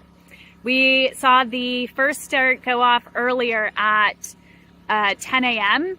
with the individual slower racers, so mostly stand-up paddleboarders, plus a few K1s who went off as well. The start for everyone else is at 2 o'clock, and that's going to be the rest of the K1s. We've got a C1 straight through paddler, and then all of the relay teams and the doubles. The doubles are doing straight through, and then the relay teams are in a mix of singles and doubles, kayaks and canoes. Unfortunately, the internet is not really working here in Lechlade. It has been pouring rain all morning, which seems to be making the internet worse. So we're doing what we can to work around that. I think we will be live at 2 o'clock for that start, and we're going to try and give you some videos in the middle. So thank you, everyone. Here we go. Let's see if that works. We are back live. Thank you, everyone, for your patience with the pre-recorded interviews. I've also got a ton of great interviews that we just did with the paddlers for the second start up at the start line. So right now I am here at the start line. So you can see, again, I really think this is like one of the coolest race start lines that I've seen, certainly on the Thames. You can see we've got spectators coming in. We've got a nice race banner there. There's Andrew Burkett from Richmond. Andy attempted the DW earlier this year with Tom Simmons, and unfortunately they weren't able to finish. And so now he's come back. He's in K1 with a mostly Richmond team for the Thames 200 Ultra, and he's really excited about it. So we'll play you that interview later. But he said he's going to try and go hard off the start. Another crew going off hard from the start is going to be the crew formerly known as the Royal Retirees, who are officially called the non-performance athletes. So they've had a few changes in their relay team, and originally they had John O'Grady on the team. Unfortunately, John is ill, and they thought they were going to have Michael Lambert come in. Mike Lambert, as you may recall, recently finished circumnavigating the UK over 58 days. So he wasn't feeling super confident about taking on the Thames 200 Ultra. And so luckily for Mike and for the Royal team, they've got Lewis Smith from Royal who has stepped in. So Lewis and Matt Bowley are out in the K2. Right here is the Reese-Clark siblings. Samantha Reese-Clark in front, Mike Reese-Clark in back. Samantha is getting married next year. And so she and Mike wanted to do this together. Mike wanted to do it while they were still officially the Reese-Clark siblings. But Sam is an incredibly accomplished paddler. Mike came third in the DW earlier this year with Ed Dobson, and Sam most recently at World Marathon Championships won 2 bronze medals. But she hasn't done longer than the marathon distance, really. So this is going to be her longest paddling. We've also got some straight through K1 and C1 paddlers, as well as other relay teams. So right now, the Chelmsford relay team are the favorites to win, but they're definitely going to face some competition from potentially the other K1 and K2 relay teams. Let's see if we can get you a slightly closer view here. Okay, so everyone is hanging out on the start line. So again, this is a mass start. And unlike the DW, which has to hit a certain tide window, because the race finishes in Teddington on the non-tidal Thames, it means that everyone gets to go off together. It's a real party here. If you can see everyone lining the banks, the bridge over here, got tons of race fans. This is super fun to see. I think this is the huge advantage of a mass start. Some ducks, of course. Okay. Who's going to go fastest? I know the Royal crew wanted a good start. Mike was saying he's been having to hold Sam back in the training so she doesn't get too competitive and overdo it. So they could be really quick as well. 30 seconds.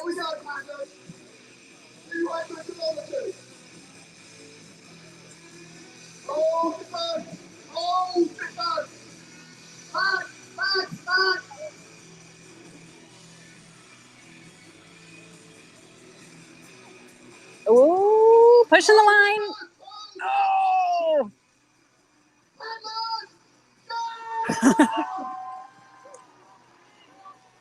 Here they go. Wow. Smoke. Ho ho. Oh. That was a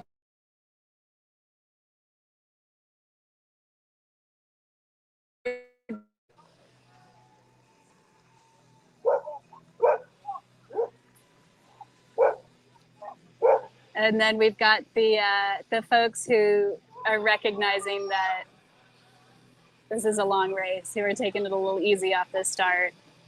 Look at that. Oh my God. Look at the smoke. Woo!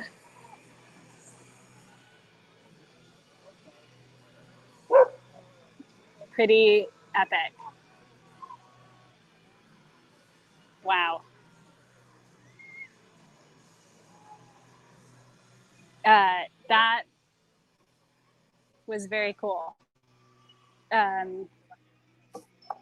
was, Keith, who's the race director, promised a exciting mass start, and I think that is what he just delivered. Can you see the smoke still behind me?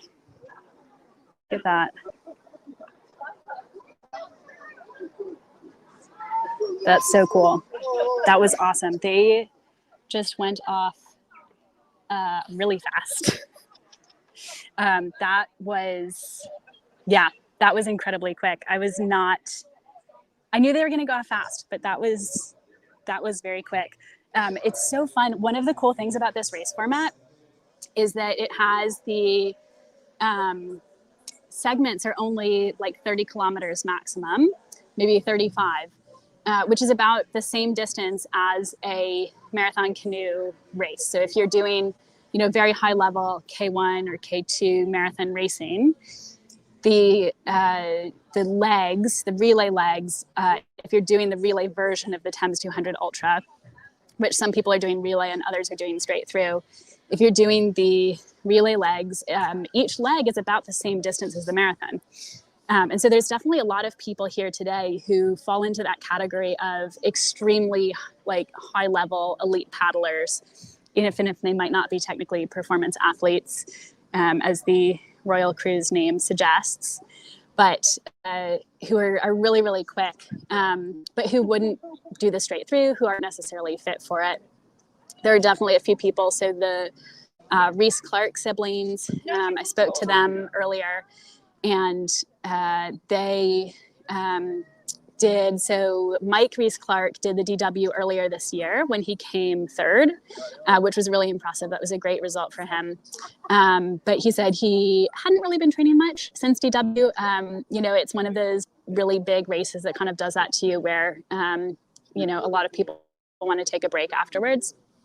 And so Mike hasn't, been training as much. And then, I think Sam has not done that super ultra distance. Now they are signed up to do the ultra distance for this one, which I think will be challenging, but between the two of them, I think they'll manage it. I know the wrestle team. So the first leg for them is Mags delay, and the Russell's family mom, who was saying earlier that this was her first time in that K2. And it looked like they were maybe going to have a little bit of a challenge, but I think they'll. Mags is very experienced, including in wild water, so I think they'll sort that out. And then, you know, of course, on the Royal crew, you've got paddlers like Matt Boley, who I spoke to today as well as earlier. So that interview is on YouTube too. And he's still sort of keeps fit, but was wary of doing the straight through. And same with some of those other team members. So today, Matt Boley is racing with Lewis Smith from Royal, who is the youngster on the team. And Lewis was saying, he doesn't even think he's done that marathon distance recently, but because this is a relay, it means that he can go out with Matt. Matt has been doing longer distance, even if not longer than marathon, but at least he's been doing the marathon distance. And he and Matt should be able to make it down the course pretty quickly. But it's not crazy, since Lewis is pretty fit for him to go from mostly doing 500s and 1,000 to doing the marathon. Or hopefully it's not crazy. Given how fast they started, hopefully they don't burn out too early. So it's going to be, I think that front pack is going to be really, really quick. See if we can pull up the GPS tracker and see how everyone is getting on so far. I think the Richmond K1 crew is going to be quick as well. So Andy Burkett is out with them, and he's in the first leg.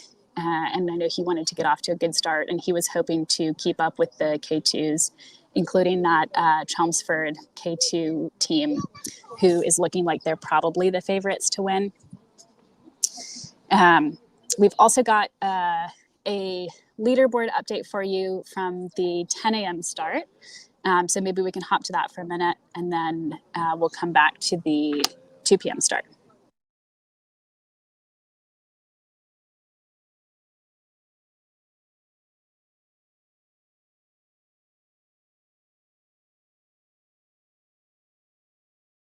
All right.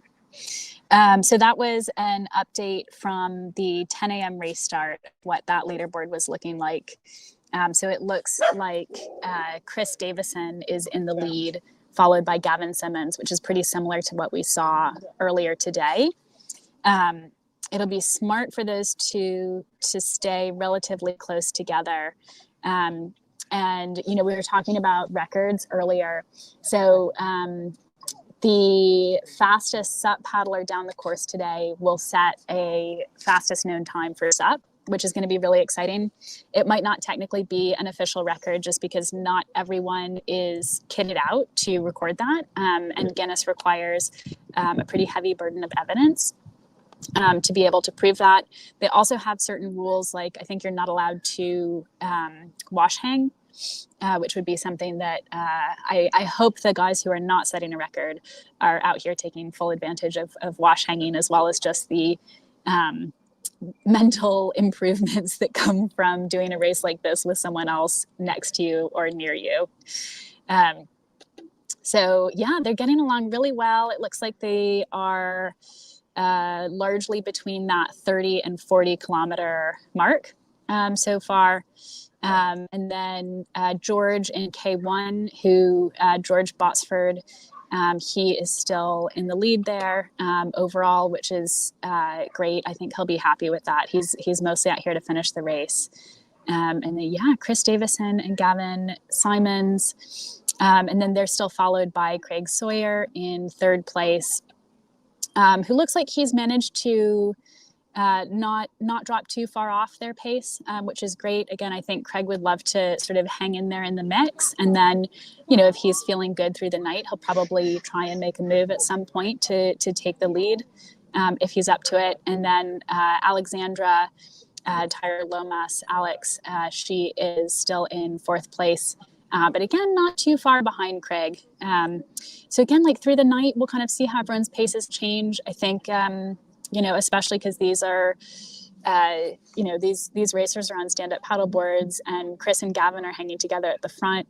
It might be beneficial if, Alex could sort of catch up with Craig and they could paddle through the night together just so they have company.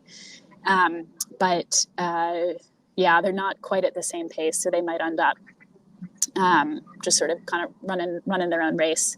And then somewhat soon, so I think around Abingdon, which is where we're going to go for the second live stream link. So just a heads up that we will be sending a new link for the Abingdon live stream, which is the second checkpoint. We'll probably start to see the kayaks catch up those stand-up paddleboarders, if not even sooner. The first start went off really quick. If you watch that,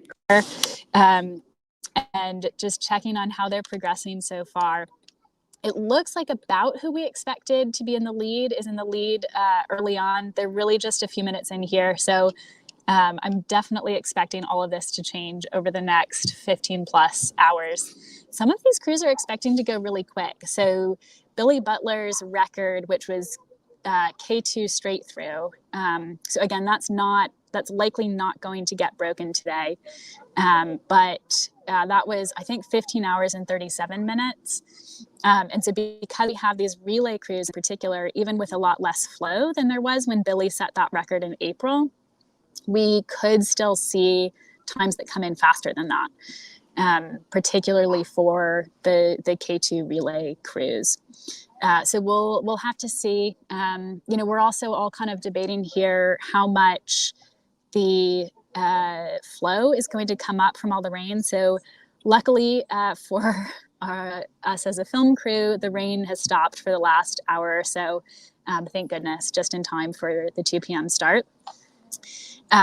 So the rain from earlier will still be coming down the course, and that'll kind of fill in the river as you go down. So the further down the river they get, the more of a little push they should be getting from that rain that we've been having.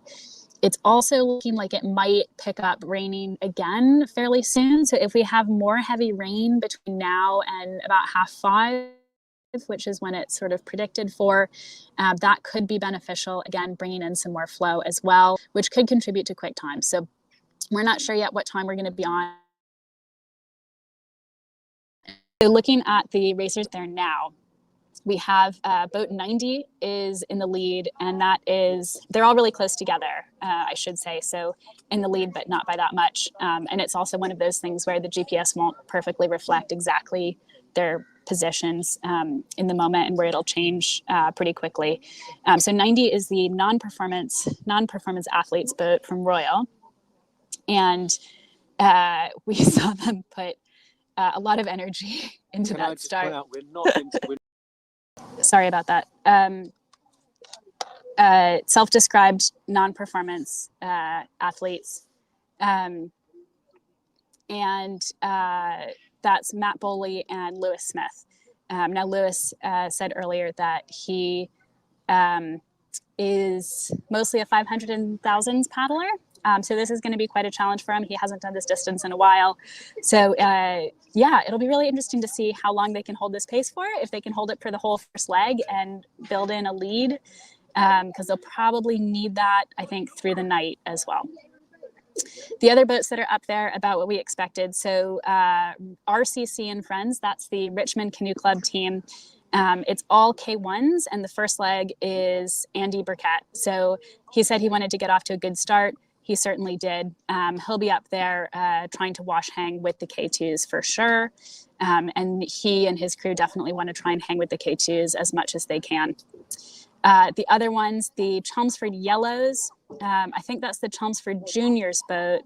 And so that's juniors from Chelmsford Canoe Club. They've got adults paddling the night sections, because that's one of the few restrictions that the race has, which is for juniors, that they have to have adults in to do the nighttime sections.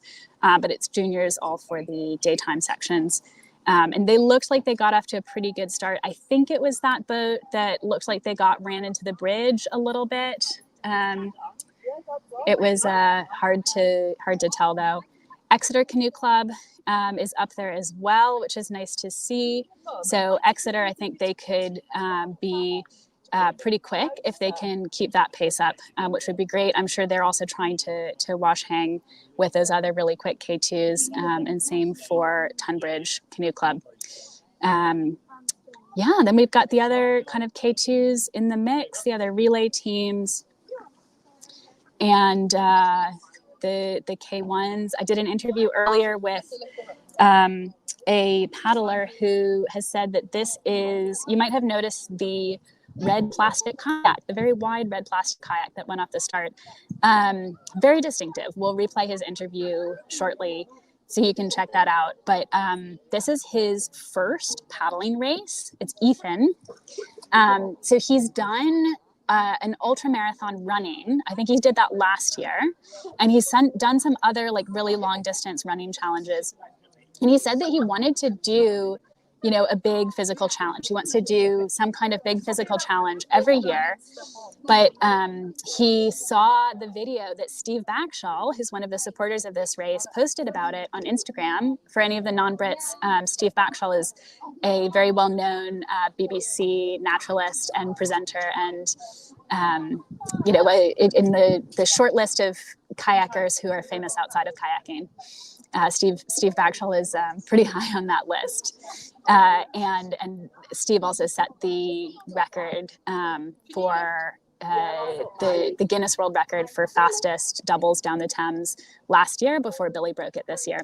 So this guy Ethan, who's in this plastic kayak, he saw Steve post about this race on Instagram, and he was like, well, I really like kayaking. I love water sports. You know, I'm looking for a physical challenge. I'm going to sign up. So I think he said within the hour, he had signed up for the race and then had to go and figure out how to actually make it happen.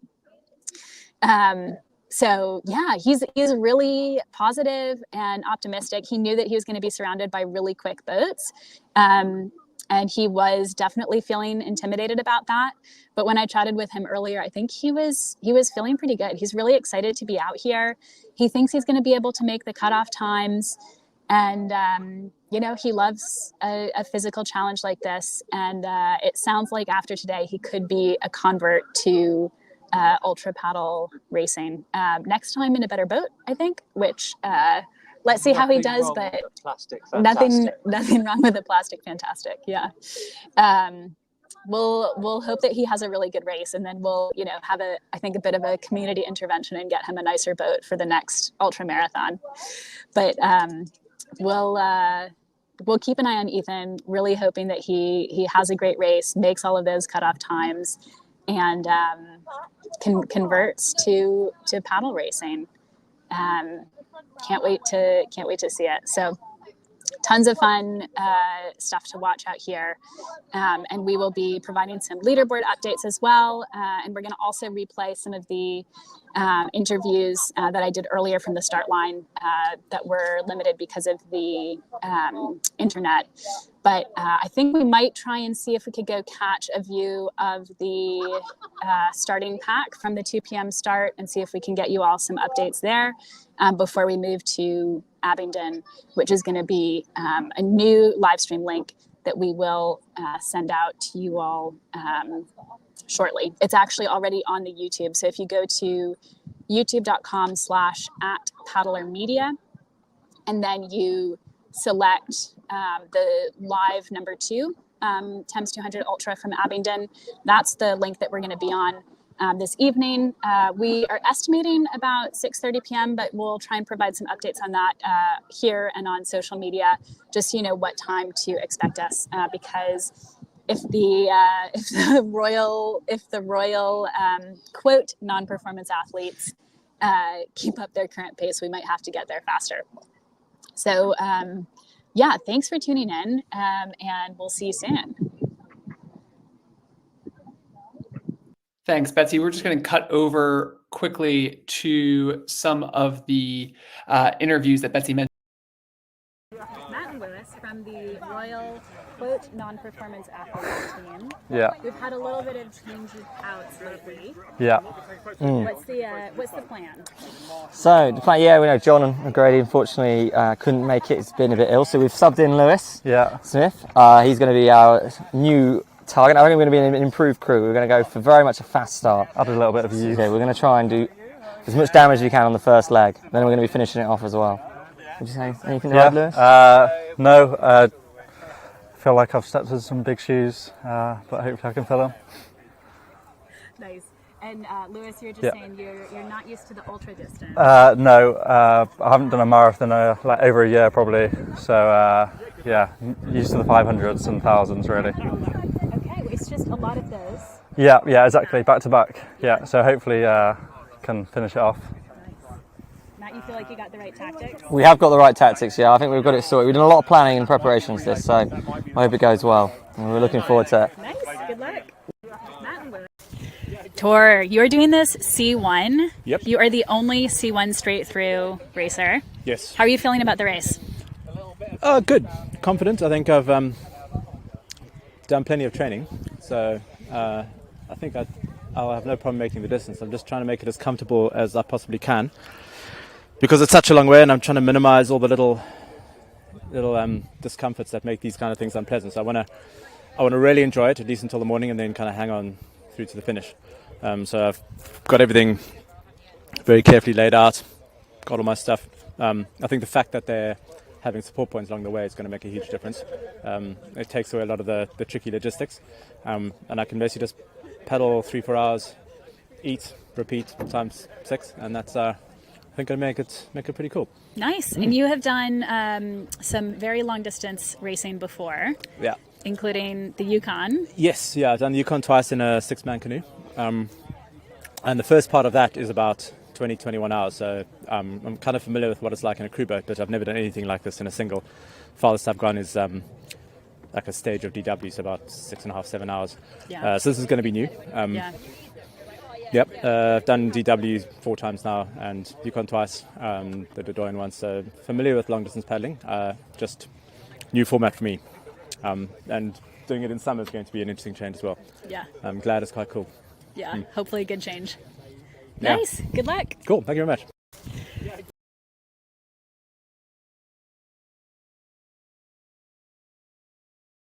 Clark's siblings. Hey. How are you feeling about the race? Go on. Yeah, I'm actually quite excited. I think it will change once I'm on the water. But right now I feel quite good for it. So I trust this one to get me down. So I think, yeah, we're just kind of keeping it relaxed, trying to go for a finish and just cruise it out, really. Yeah. Just don't get too caught up in race tactics or anything. Just settle into the rhythm and just keep it going. So should be all right. Nice and chill, really. Yeah. Little float down the river. And you all decided to do this a bit recently. Yeah, quite short notice. about a month ago, yeah. I was umming and ahhing about, well, I kind of was tempted to do it, and then I thought, do I go K1 or do I go K2? And I was like, Sam's about probably. I'll see if she'd rather do this than DW. So I gave her a phone call, and she didn't say no, which was a yes basically. If it wasn't an instant no, it's I can work on that and get that to be a yes. Yeah, pretty much. That's kind of how it went down. So Yeah. You were easily convinced. Yeah, worryingly. Awesome. Anything you're worried about with the race? I think, Lack of flow.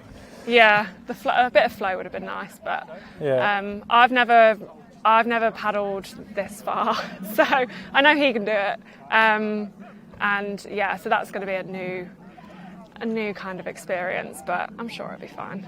And again, trying to keep you from going into race mode and Yeah. trying to beat people into portages or sprinting out of them again. Just Yeah. settle in and keep on rolling. There's been a few times on our training run where he's been like, chill. I was like, okay, sorry. But no, not too worried. No, pretty easy. Like, I think the added bonus of this is there's no tide constraints. There's no window you have to make. If you're ahead of schedule, if you're behind schedule, it doesn't matter. So if you need to stop for 5 minutes to stretch out, you can, and you don't have to worry. If you're in it for a finish, it can be as relaxing as you want to make it, and you don't have that tide looming over you. You need to make the cutoff. So that works in our favour, and you can just paddle to effort and just keep on cruising. So. That's the plan. All right. Andrew Burkett, how are you feeling about the race? Yeah, good. I'm very excited. It's always nice to get a new race on the calendar. I must say, when I saw the race, I thought, wow, this is going to be a good thing.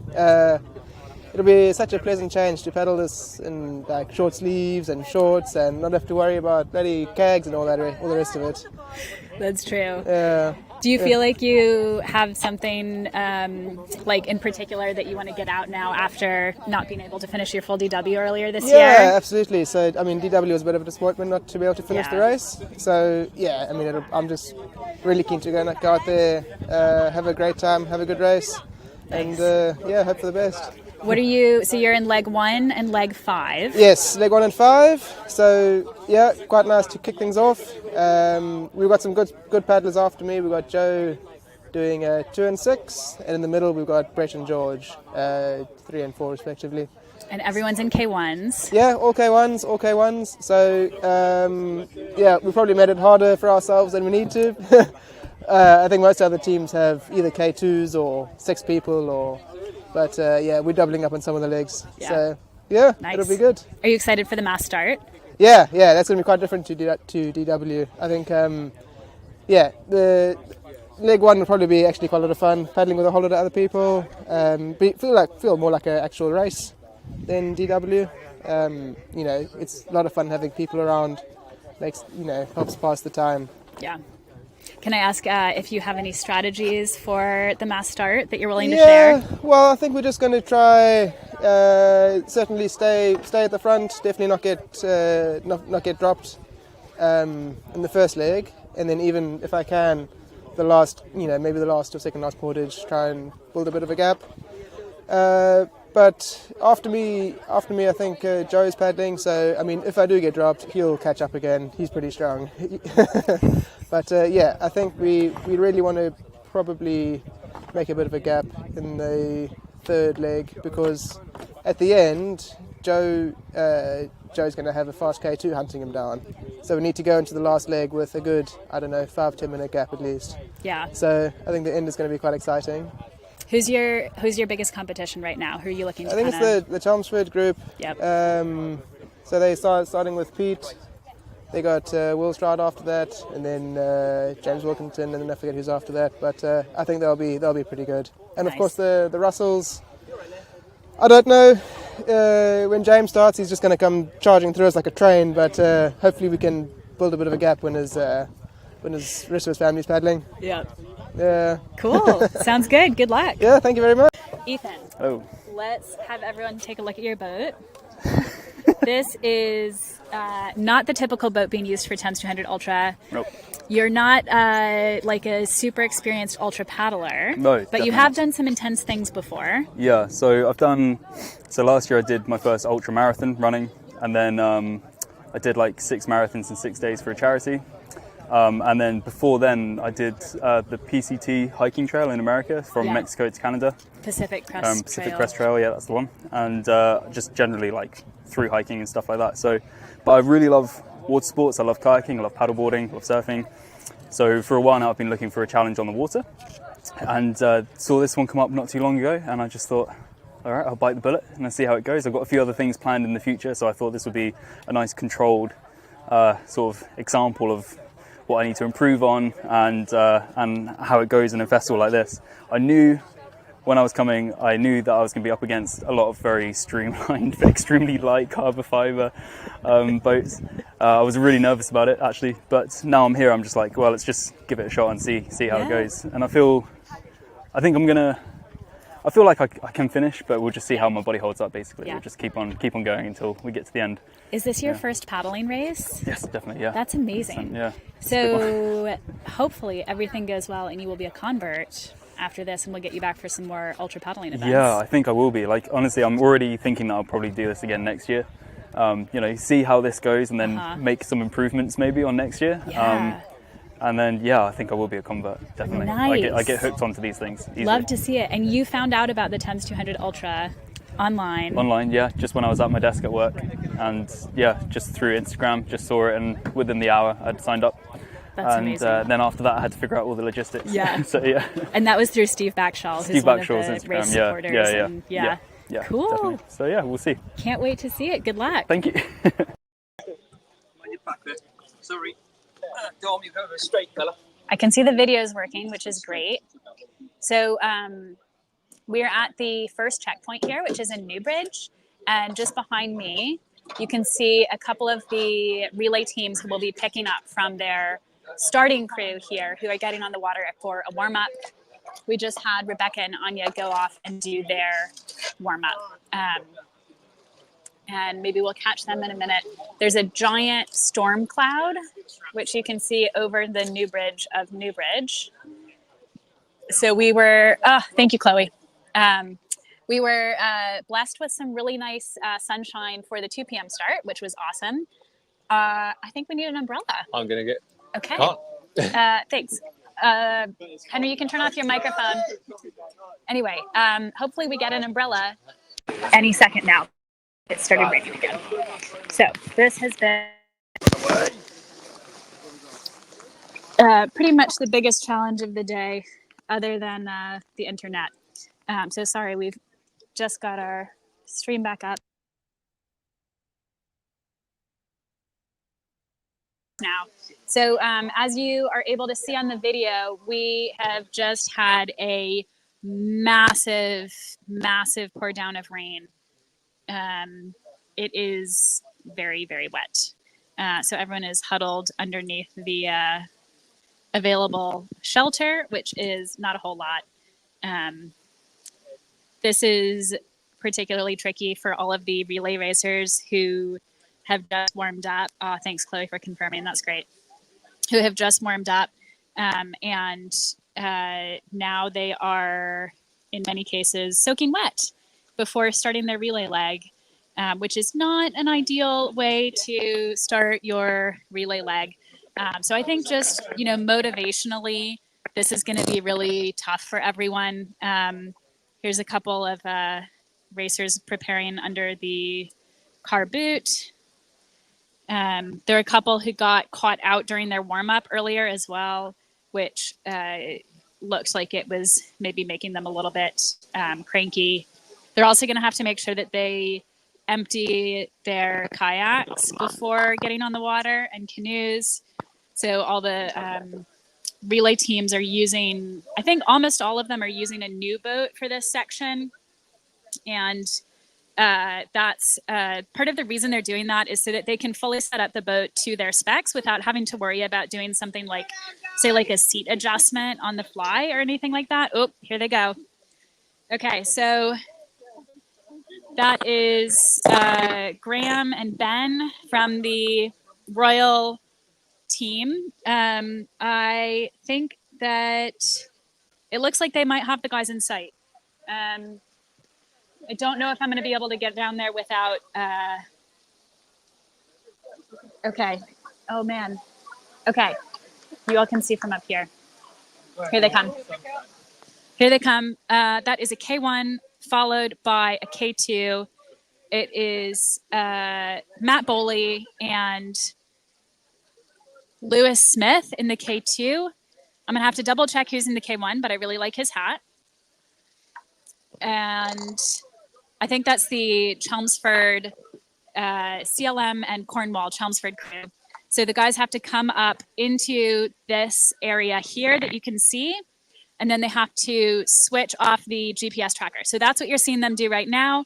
They've got their support crew and teammates as well who are here helping them out, moving the boats around for them, making sure that GPS tracker has transferred smoothly. And the next K1, I believe this is the CLM and Cornwall crew from Chelmsford who's just put in. And then right behind him is the two Royal guys, Graham O'Regan and Ben Parfit, who are doing leg number 2 for, quote, non-performance athletes as their team name. Obviously, they're performing very well so far. Bully looks tired. That was great. We'll see if we can catch some for interviews once they come into the dry area. So that was the first 2 boats through. That was really exciting. So yeah, first 2 boats gone. We should have some more coming soon because I don't think the next ones are far behind them. The guys look pretty happy. They are taking advantage of the snack station, which, if you can see here, is on the little green table. Let me see if I can zoom in on that. Sorry, I'm not getting out there the way I would if it wasn't pouring rain, but we've got equipment considerations that we need to be mindful of. So, yeah, everyone appreciating the snack station. I think it's going to be interesting to see if those top two crews can keep up this pace for the next leg. I think it's probably going to be hard work for Graham and Ben. And that Chelmsford crew has some really strong paddlers. So, which of course you can tell by the fact that we've got a K1 up there with the K2s already. I think that Andy Burkett and the Richmond crew were hoping to be a little bit closer at this point, but they're not too far off. And again, because it's a relay, we're going to see potentially very different speeds on each leg just based on who's paddling in each leg. Let's see. Okay, we've got the scene at the refill station there with Matt Boley and Lewis Smith. And that is Mike Lambert, who is support crew for them.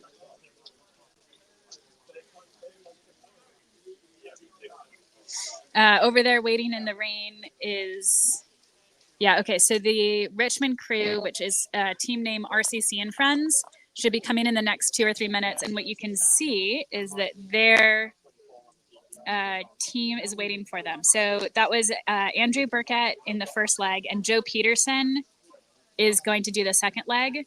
So if you see with the blue umbrella and the red coat, that is DW legend Anushka Freeman. Waving down there is her DW partner, also a DW legend in and of himself, Tom Sharp. Tom and Nushi, for the DW fans, won the Devise to Westminster race this year. Here comes Andy. Okay, so you can see at this checkpoint, he runs up, super quick swap over to Joe Peterson. There goes Joe. Tom got that done really quick. Joe's in that blue and white boat. And there he goes. Almost there. And he's off. Okay, so that's Joe Peterson going in for Andy Burkett. Let's see if Joe can catch up those first two boats. That's definitely a few minutes in between. But there's still a good chance that he might be able to catch them up. Joe is really quick. I'll say that, Ben and Graham might not be able to keep up the same pace as their starting crew, just because I know they wanted as a team to kind of start their strongest crew. So the specific timing on there is 2 minutes and 12 seconds between the Richmond crew, who we just saw, that was Joe Peterson. He is 2 minutes and 12 seconds behind the Chelmsford crew that we saw leading. Should have some more teams through soon. But yeah, those are our first 3 relay teams. I think the swap overs look like they've been really smooth. I think there were maybe some questions about how exactly these changeovers would go. Obviously, this is the first time that the race has won. And so you would typically expect there to be, some little kinks to work out. But actually, I would say it's gone really smoothly so far. It seems like everyone was really clear on what to do, where the boats were going to go. And it was great to see for the Richmond crew. I think Tom Sharp swapped over that GPS tracker in about maybe 3 seconds. We can watch that back to confirm exactly how long it took, but really, really quickly. So I think that is also the advantage of having the support on your relay teams, to be able to have someone who can, who's not racing, who's there to help you swap over. In some cases, that is other members of the relay team who aren't, switching between those 2 legs. In other cases, some of the teams, including Royal and Richmond, each have someone as dedicated support who's not racing, which is really, again, a big benefit for that. Okay, so for Chelmsford Yellows, I believe this is a Chelmsford Junior crew. It's Mark Hampton and George Hampton. Mark Hampton and George Hampton from the Chelmsford Yellows are swapping in. So they will be jumping into the boat next. I have a feeling it might be those two, but I am not 100% sure. So yeah, fun to see. It looks like things have been pretty consistent in the pack from the first start. So where we are here at Newbridge, the first start has already passed by. So they passed here a little bit before we arrived, which is good because we want to give them a nice head start before they start to get caught up by everyone else. I think we'll also start to see that gap between the leading boats from the second start and the lagging boats widen quite a bit. So I know, especially by the time we get to Abingdon, we'll have a pretty big gap there. So yeah, things starting to spread out already. I mean, even since the start, it was like 5 or 6 crews right next to each other, all really hammering it out. And then for Exeter, we had Ivan Barrett paddled the first leg in K1. So I think Exeter is coming up after the Chelmsford Yellows. And Charlie and Isaac will be swapping in for the Exeter crew in K2. So I think they'll be going from K1 from the start to K2. I was chatting earlier with Rebecca, who's in the Egypt's crew, I will call them, self-named and very proud of their name. And she was saying that she was looking out for that crew because starting with the K1 kind of gave them a bit of that extra flexibility before swapping into the K2, which again, off that kind of narrow start line, you could see how being in a K1 there could have potentially been an advantage. I'm not really sure in this case how much of an advantage it was, just because we did see everyone go off really fast off the start together. And we've seen that Royal K2 along with the Chelmsford K1 right up at the front.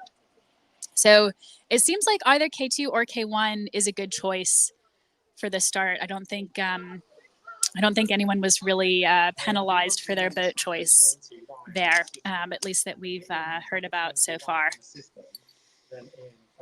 It's still raining here. It's not raining nearly as hard as it was earlier, but that's why you can see, more people have kind of come out and about with their rain gear. All right, we've got waving happening down on the pontoon, which means I believe the Chelmsford junior team, the Chelmsford Yellows, should be here any minute. And I think it is those two in red buoyancy aids with the red and white boat. Or we've also got two over there in the blue and beige boat. So I think those are our next two to go out. So I think that's Exeter on the far side in the blue and beige boat. Okay, here they come. All right, K1. There we go. I think that's the Exeter. Okay, so cutting off the tracker. So I think that tracker was put on. So yeah, Charlie Davey and Isaac Jadav are checking in. And that looks like Exeter has come out first. Okay.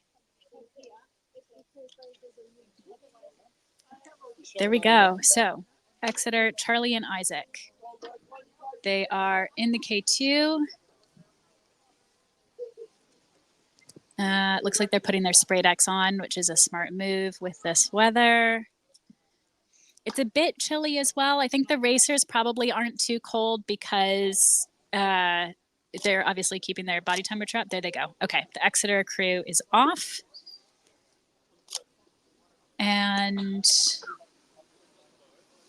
I think we are still waiting for the Chelmsford Yellows to come in.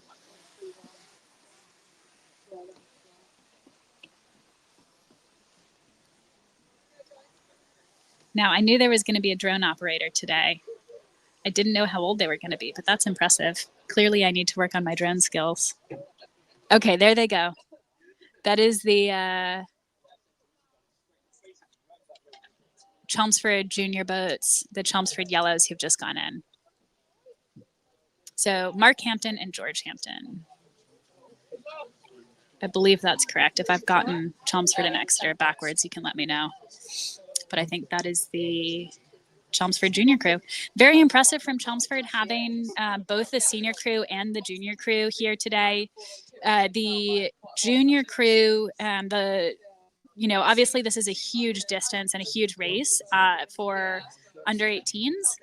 But the restriction on junior crews is that they're allowed to race as long as they've got adults racing through the night. So that's what you'll see from the Chelmsford Junior crew, the Chelmsford Yellows tonight, is that they'll have adults through the nighttime sections. But that's a nice option to allow the juniors to still participate and race as long as it's sunny out. Okay, I think we should have some more coming fairly soon. Let's see what we can do. Yeah, so dumping out the boat. So as I said earlier, because it poured down. So the next crew is Tunbridge and the Yellow from the Egg. So those are two crews. Chloe, I think you're watching. You'll be pleased to hear that the Yellow from the Egg is almost here. And then the Tunbridge crew as well.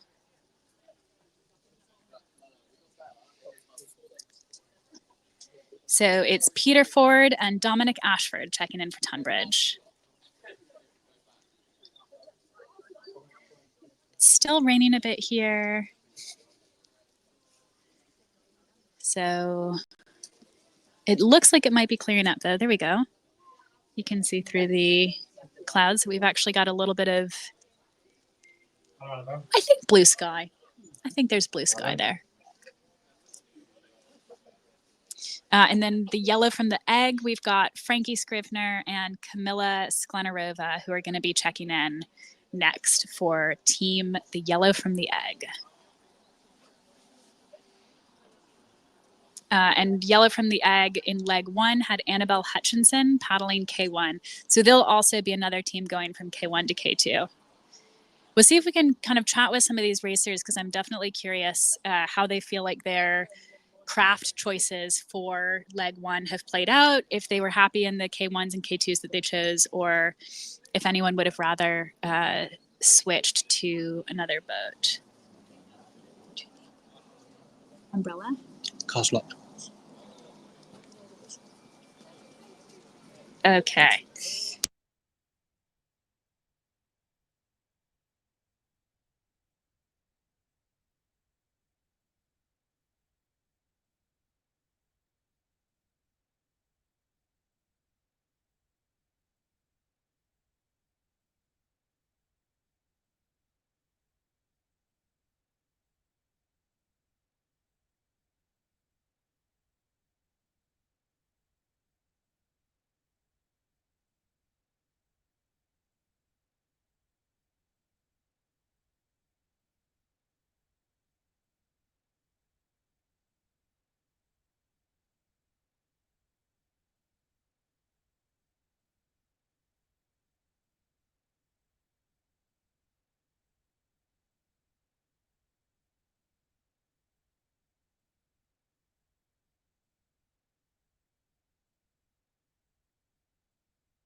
You should be able to still hear me, I think.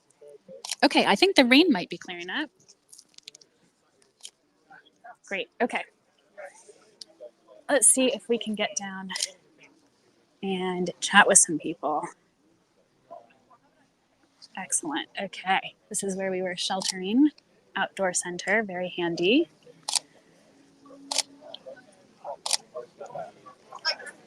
Okay.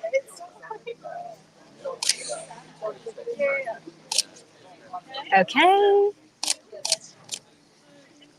Here we've got another crew. Which team is this one? This is 191. What's their team name? It is what's Yellow from the egg, right? Yeah. Okay, that's what I thought. So yellow from the egg confirmed. Here we go. So that is their K1 paddler. Here we've got the switch. So yellow from the egg team is swapping over their GPS tracker. Getting a little bit of help from Mom. You can take a look at the snack table here too. So I think this is the Olivers here.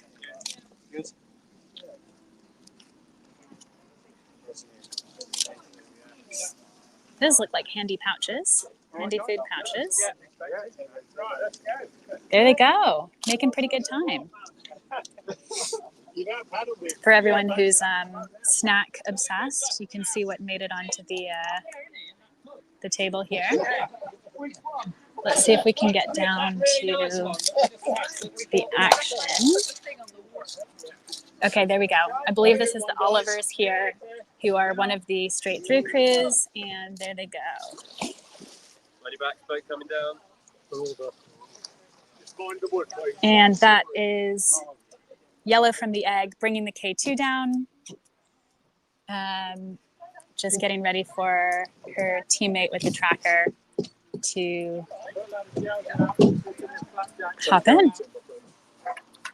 There we go. Okay, glad you can hear me. Thank you. Yeah, you can see the sun has come back out. Thank God. There we go. That is yellow from the egg. Off they go.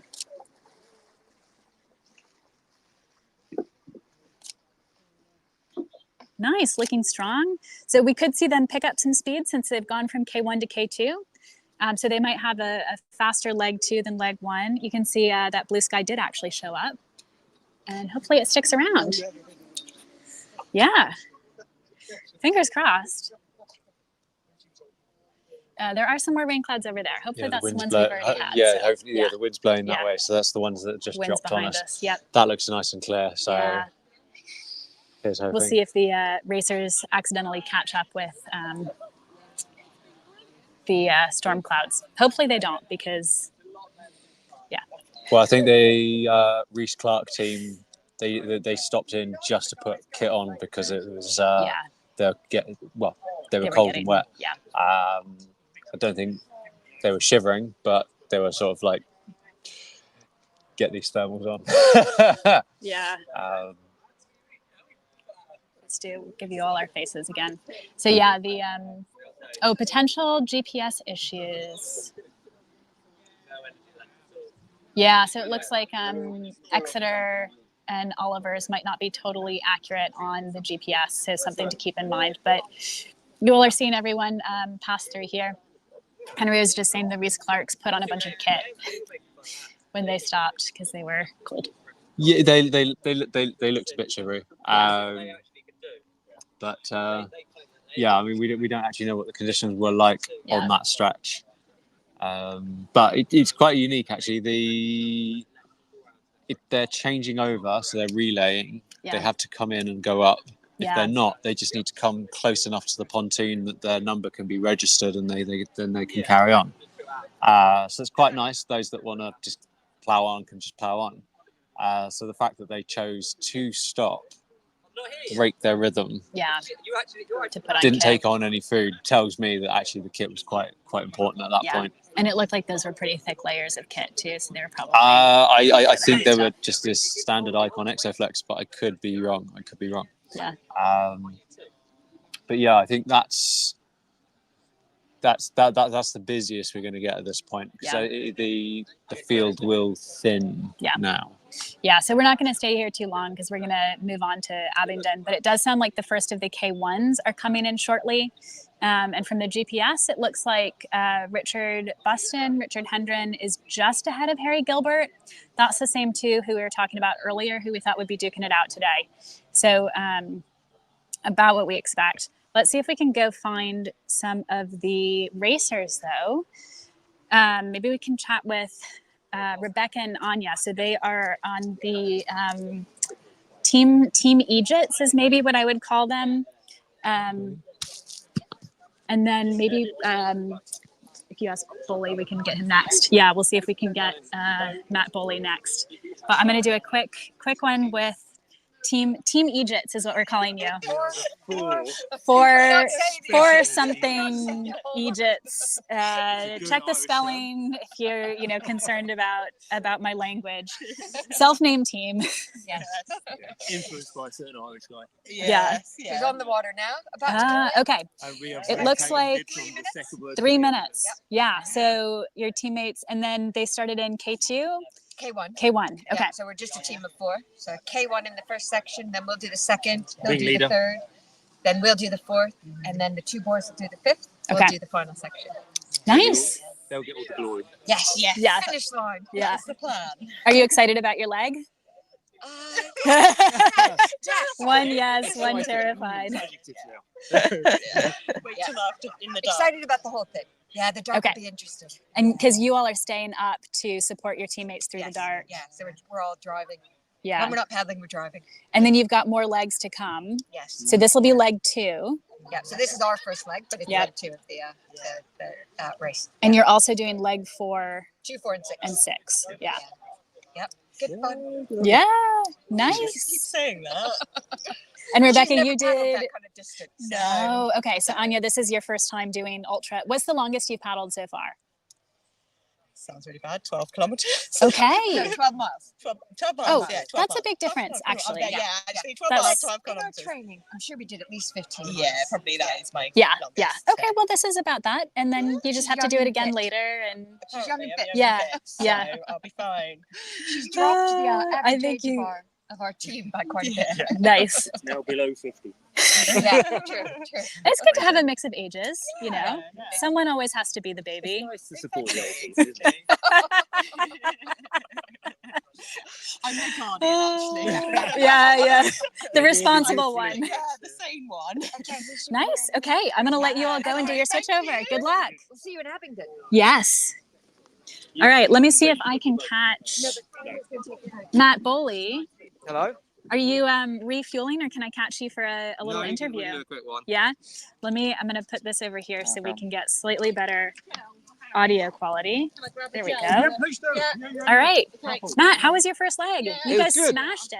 It was good. It was solid. We took the start, which we enjoyed. Yeah. Lewis is good. It was a lot longer than I thought it would be. No, it was the shortest leg of the sections. Yeah, no, it was good. Came in with Pete. He helped us out quite well. I think we're going to pass over the baton now to Graham and Ben Parfitt, see what they're made of, because they've told us, they've picked the longest straight. So okay, interested to see how they're doing. Yeah. So yeah, no, it was good fun. Very rainy towards the end as well. Yeah, so. that was, you guys just got caught in that downpour. The young gun was there. He's young, dumb, and full of. He's good. Thank you. Yeah, so you said Lewis did well. I know that was his longest paddle in a long time, actually. Yeah, right? he's a sprinter at heart. Yeah. So I mean, he was good. He was very good today. We kept it well. I think. How did you feel about your boat choice? Were you happy doing K2 off the start? Did you feel like that was an advantage, a disadvantage? I'd say it was an advantage because it was good to get out in front, got clean water, lots of space in front. It was quite windy. I'd never paddled this part of the Thames. Yeah. So it's quite good to paddle a new part. Yeah. It was very sunny, no wind. Although the last 10 minutes it was complete monsoon, so we got quite wet. Yeah. So- Did you enjoy it? Was it? You No, enjoyed it was really the good fun. part of the river? I'm gonna go. I will refuel now though. Okay. Our next leg is Okay. gonna be about 2 a.m. in the morning. So don't know. You know, maybe it's 6 o'clock in the morning. I might be very different, but we're all good now. Feeling so far, so good. So It's far, gonna be like so one good. of those drink me. This is my first beer. Then now 10 hours later, I'm in a very different mood. Yeah. I better go. That's Is that my your boat. boat? I better All right, go. I'm gonna get my Sorry. microphone back. Thanks, Matt. Well done, and good luck in your 2 a.m. leg. If I don't see you before then. No worries. Thank you very much. Thanks. Is that All okay? right. That was great. That was great. Let's see if we can go. Okay. So I think we've got a couple more coming soon. Now Rebecca and Anya. Oh, did they just get in for their team and then their rudder broke? Yeah. Or has their team not arrived yet? They got a problem with the rudder. Bring it in. Let's have a look. Okay. You want me to hold the camera? Perks of the boat fixer on deck. So it looks like Rebecca and Anya are having a problem. Do you want me to here? What's up? So we're a full service media company with media plus boat fixing. So never what you want to have happen at this point. It's possible something's gone wrong with the rudder if it's just been. It's got to be the bags. Yeah. So I was thinking if it had been shuffled around a bit. But the other thing is what they are saying right now is that it's possible that the bags that they've stuffed into the boat, so that'll be the bags full of their kit, both the kit they want to bring with them and the mandatory kit, are potentially smushed up against the rudder wires. Yep. So Rebecca's just taking the bags out. And we'll see if the rudder's moving right again. Yeah, that looks better. That is definitely looking better. Troubleshooting on the fly. So.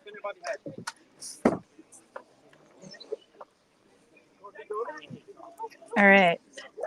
I got you.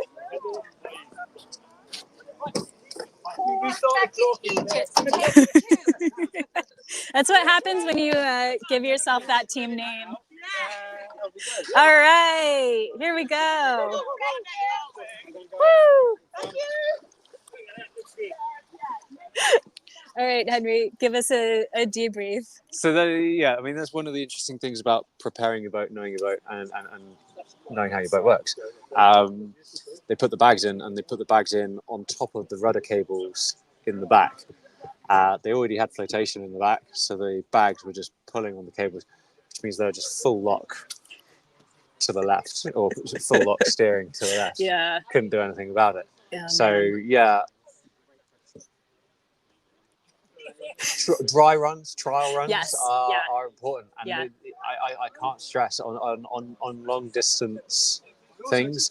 Doing full kit runs is really important, because I remember training with someone for DW, and even though they didn't need to take in nutrition, we practiced doing the nutrition so that the crew got used to feeding someone on the run.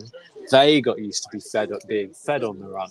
And so little things like that, you really do need to do full dress rehearsals. Yep. And knowing that if you put bags against your rudder cables, it's gonna stop your rudder cables working, that's kind of important. Yep. But their team name is what their team name is. So let's which we're let's going to give let them you all look up on the website and the start list. We'll give them a lot of grace on that. Yeah, Give them a lot of grace. And they got moving again really quickly, which is great. Yeah. So Well, the fact that we found the problem so quickly. It's good. Yeah. Because if your rudder's not working, there are hundreds of options. Yeah. So. It's true. It's true, and a whole lot better to have it be fixed by moving a few bags rather than having to actually get the toolkit out. But for anyone watching, if you do want to put bags in, put them behind the front person rather than behind the second person. Yep. Helps weight distribution as well. Yep. All right. So glad we got that sorted. We've got, I think, I think we're still waiting for those K1s to come in. And then it looks like we've got another relayer here, which I believe, which team are you with? You're the Russell family, obviously, of course. Okay, and now, right now it is Mags and my mum, your Jackie. mom, Yeah. Jackie. I saw them at the start, and I think it was their first time in the K2. Yes, and my mum doesn't paddle much nowadays. Yes, she looked Nervous. a tiny bit uncomfortable. Yeah. Yeah. So I hope she settled in. Okay. They're quicker than we predicted. Really? Yeah, no. That's awesome. So they're up, which is nice. Yeah. And yeah, I'm going to hopefully claw some time back. Yeah. I think there's a lot of people in front of you right now who are feeling a little bit nervous that this is your leg. Well, I'll gain some time back, but I don't think we'll be towards the front by the end of the leg. Yeah. But yeah, I'm looking forward to it. Nice. I think we've got maybe 5 or 10 minutes or so before they get here. Okay. So we've And got then bit of a time. quick kit change, and then I'll be off. Yeah. Nice. Thank And you. now tell us who's in which of the other legs. So you're in leg 2. I'm in leg 2, then my dad is leg 3, Okay. Phil. And then I think it's back to Mags for leg 4. That'll be our last time on the boat then. And then Emma's leg 5, my sister. And then back to my dad for the final leg. So is this your only leg that you're doing? Okay. So you can just go out and smash it out, right? Yeah, I'm planning to tear into 37K as hard as I can. Nice. So, Pretty yeah. good distance for you. Yeah, no, it's just about in my forte, I think. So I'll be pushing hard. Nice. Yeah. Awesome. Yes. Cheers. Cool. You were at the cellar recently too, right? I know that's not this race, but it's a big one. Yeah. So Not quite an old one. Yeah. Yeah. Was that your most recent race? Yeah, it was. Yeah. Cool. Yeah, no, it was a really good time. Bit of a different kind of vibe. More sunshine, I hope. Less rain. Yeah. yes, a lot more. But yeah, no, looking forward to it. Cool. Just waiting for them to pop around the corner anytime soon. Yeah. Nice. How did you all decide to do like the whole Russell family team? So Emma wanted a bit of a challenge. It was end of season for her for the sprint stuff, so she looking for something to do. My dad was entered for the Norfolk Broads race that got cancelled, so he's obviously been training and is ready for an ultra event. Okay. So those two are keen to do so. I mean, Mags is no stranger to doing a long one. She's finished DW and finished an Ironman, so she enjoys that sort of thing. So that was sort of 5 of the legs complete. Yeah. So it didn't take much persuasion for me to get involved, and then we all just sort of bullied my mum into it, really. Didn't give her an option. Put her in the back of the K2 and told her to come and have a fun family day out. Nice. Yeah. That's great. Well, she's a good sport for joining you all. We'll see if she regrets it or not when she we'll, comes we'll up. see how she's feeling I'll as she find pulls out. in. We'll find out. Yeah. Yeah. Oh, that's great. Yeah. What's your next big race coming up after this? So that'll be Marathon Worlds in Croatia. That's why I'm only doing the one leg here, just because I don't want to conserve energy. Yeah, it's only got sort of 3 or 4 weeks of more training, and then I'll fly out and spend a week out there, and then hopefully put on another big performance. It's the main aim for the season, so I'll see what I can do. I know everyone will be looking forward to it, but we'll all be watching and supporting regardless of the outcome. Brilliant. Although it has been very good for you this season, so cheers. Yeah, I'll take the mic back if you don't mind. Yep. Thanks, James. Appreciate it. That's right. All right. That was James Russell. Okay, we do have a new leaderboard. So maybe we will cut to that new leaderboard for a minute and then try and pop back for a couple more boats before we move on.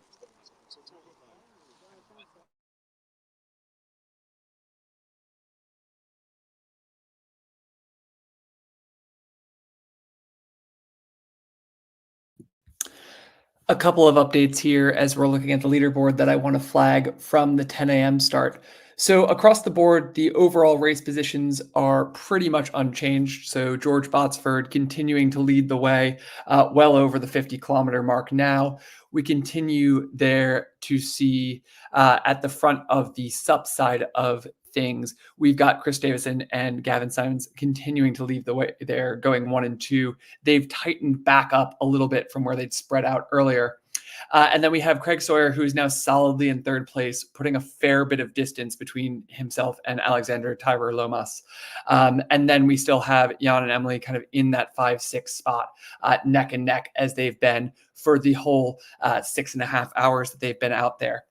And then we have the Fletchers kind of going together in that prone and K1 combo at the back of the 10 a.m. field right now. Unfortunately, Michael Frost withdrew at the first checkpoint. So that's the first paddler of the day to withdraw at that point. We've been seeing a host of boats coming through Newbridge here and this first checkpoint on the relay side of things. So we still have the non-performance athletes have edged back in front of CLM and Cornwall, with RCC and friends in third, about 1.5 kilometers back right now, maybe getting that down to about 1,200 meters there. Two boats that we didn't see come through the checkpoint because they didn't need to do a change and have just breezed past it are the two leading K1s. So that's Harry Gilbert and Richard Buston. Both they're neck and neck at 28 kilometers into the race right now.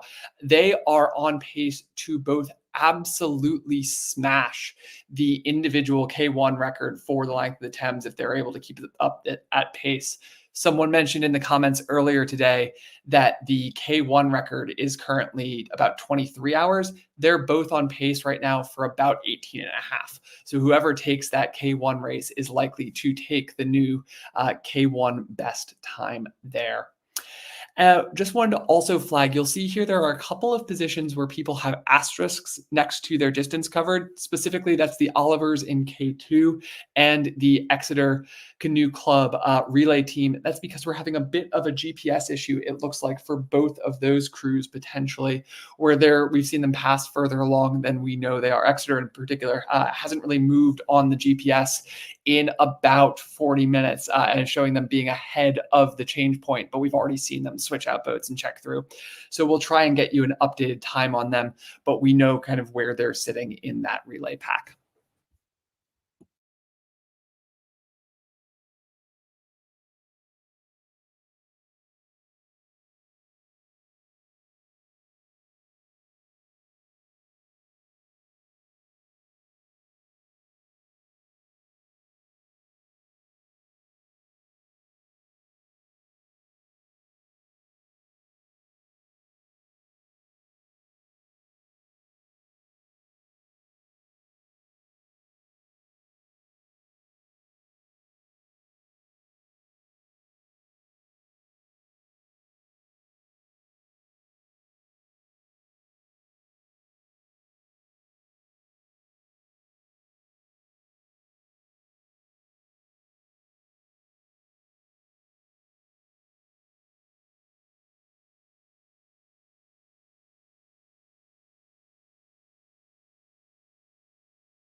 All right.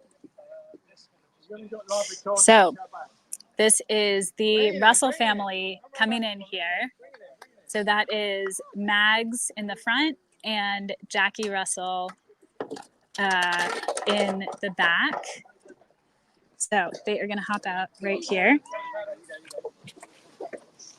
and make sure that they've got their mandatory kit bag and Be careful, slippery. Careful, slippery. okay, there goes Jackie. So they made it. And they're going to do a quick swap over to James Russell. If you don't know about the Russell family, go read the Top Contenders piece that was posted on Paddle Daily a few weeks back. So there's Keith is putting the tracker on James. And James has got his boat ready. So there they go. Okay. And here is Elle from the Sweet Temptation team. She made it. Awesome. So there she goes. She's putting her K1 down and handing it over to the next teammate, who I believe is also in K1. That's the Sweet Thames Station team. I think she was roped into it by a friend. A common theme, you know, with these relay teams is that someone decides that it is, so that was Tom Flory, who is coming in for Elle. So that's Tom there. There he goes. Thank you.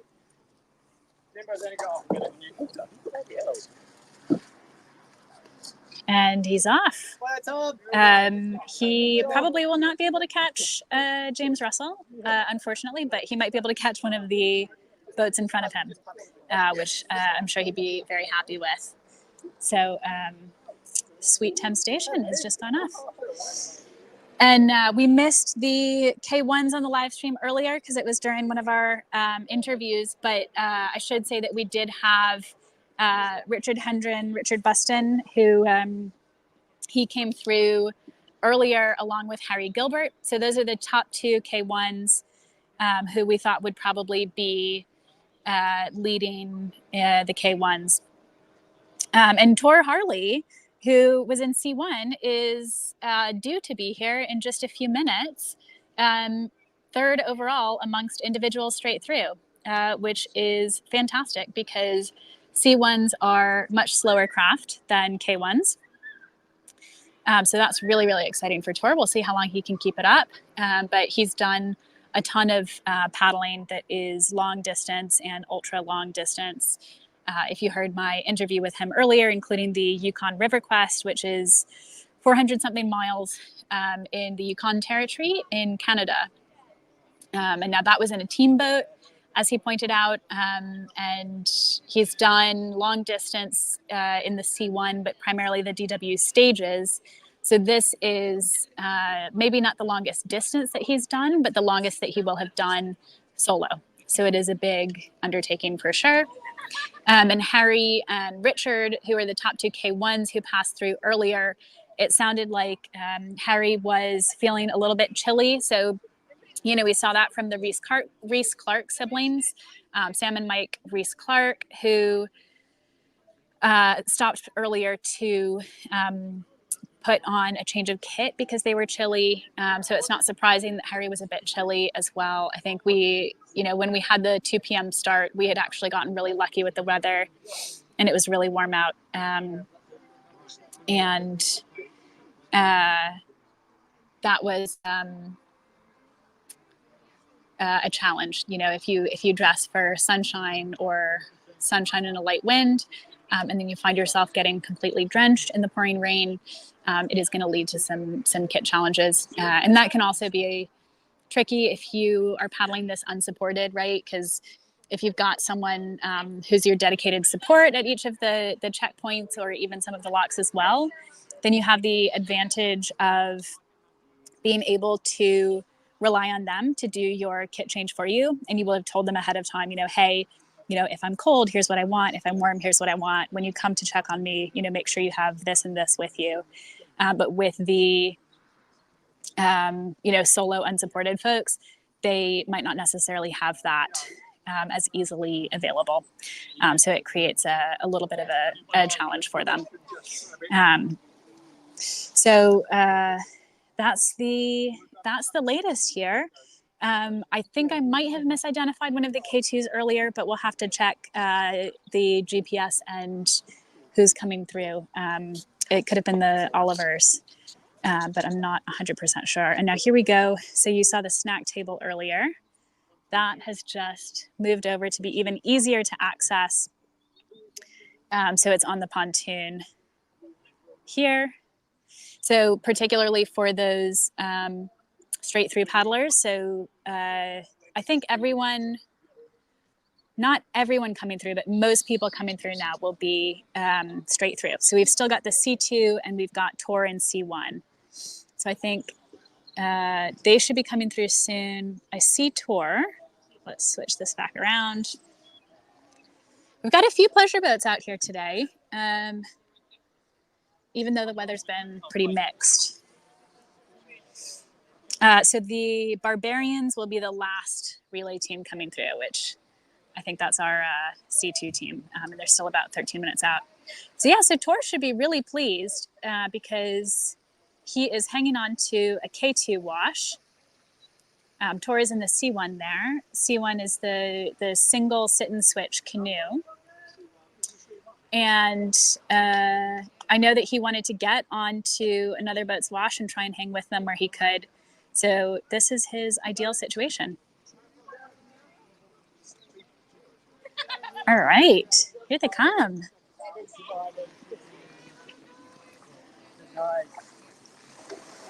Awesome. All right, here comes Tor. Little check-in. Okay. What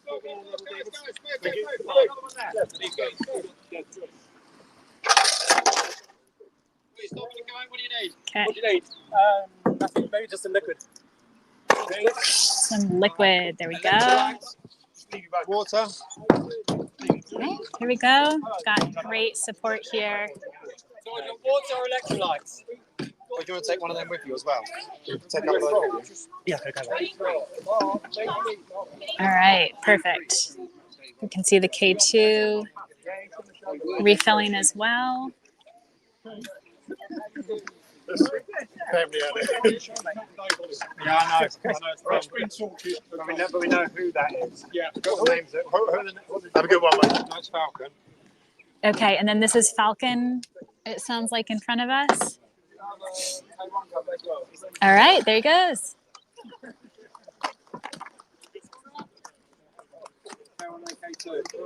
And there's a K1 and a K2 coming as well. Yeah, it sounds like there might be a little mix up on some of the boat tracking. This says number 23. They're definitely from Falcon. Possible that they and the Olivers had a little tracking mix up. Let's see if we can find out. Which boat was that? That was 20. Is that, so they were Falcon? Yeah, Falcon. Yeah. Did you get the names from them? The names are, I haven't got names. No? Let me see if I can check the, oh yeah, I wanted to double check the names for that boat. Scrivener. That was Scrivener, okay. Mark Scrivener. So that was the Mark Scrivener's boat that just went through. Yeah, Oxford Falcon. Awesome. So yeah, that's who went through there. And then we've got, here we go, another K2 and a K1. We need to stop. Stopping. What's your name? Laura and Mia, number 22. That was Miha's boat, number 22, and this is number 15 in K1. All right. So they've done their check-in, and they don't have to stop since they are all good. Is that more rain clouds? Yeah, this will be a light shower again. So I think we might end our live stream here, and we'll see you all next in Abingdon down the road. And the Abingdon live stream is going to be on a new link. So that will, if you have tuned in through the GPS tracker, it'll change over automatically. If not, you can go to youtube.com/@paddlermedia and go to the section that says live, and you'll see all 3 live videos. And so number 2, which is scheduled to start in a couple hours, is the one that you want for Abingdon. So this is the C2 coming in now, or one of the C2s. I think there's still one more C2 to come. I think this is the straight through C2. All right. We will catch you all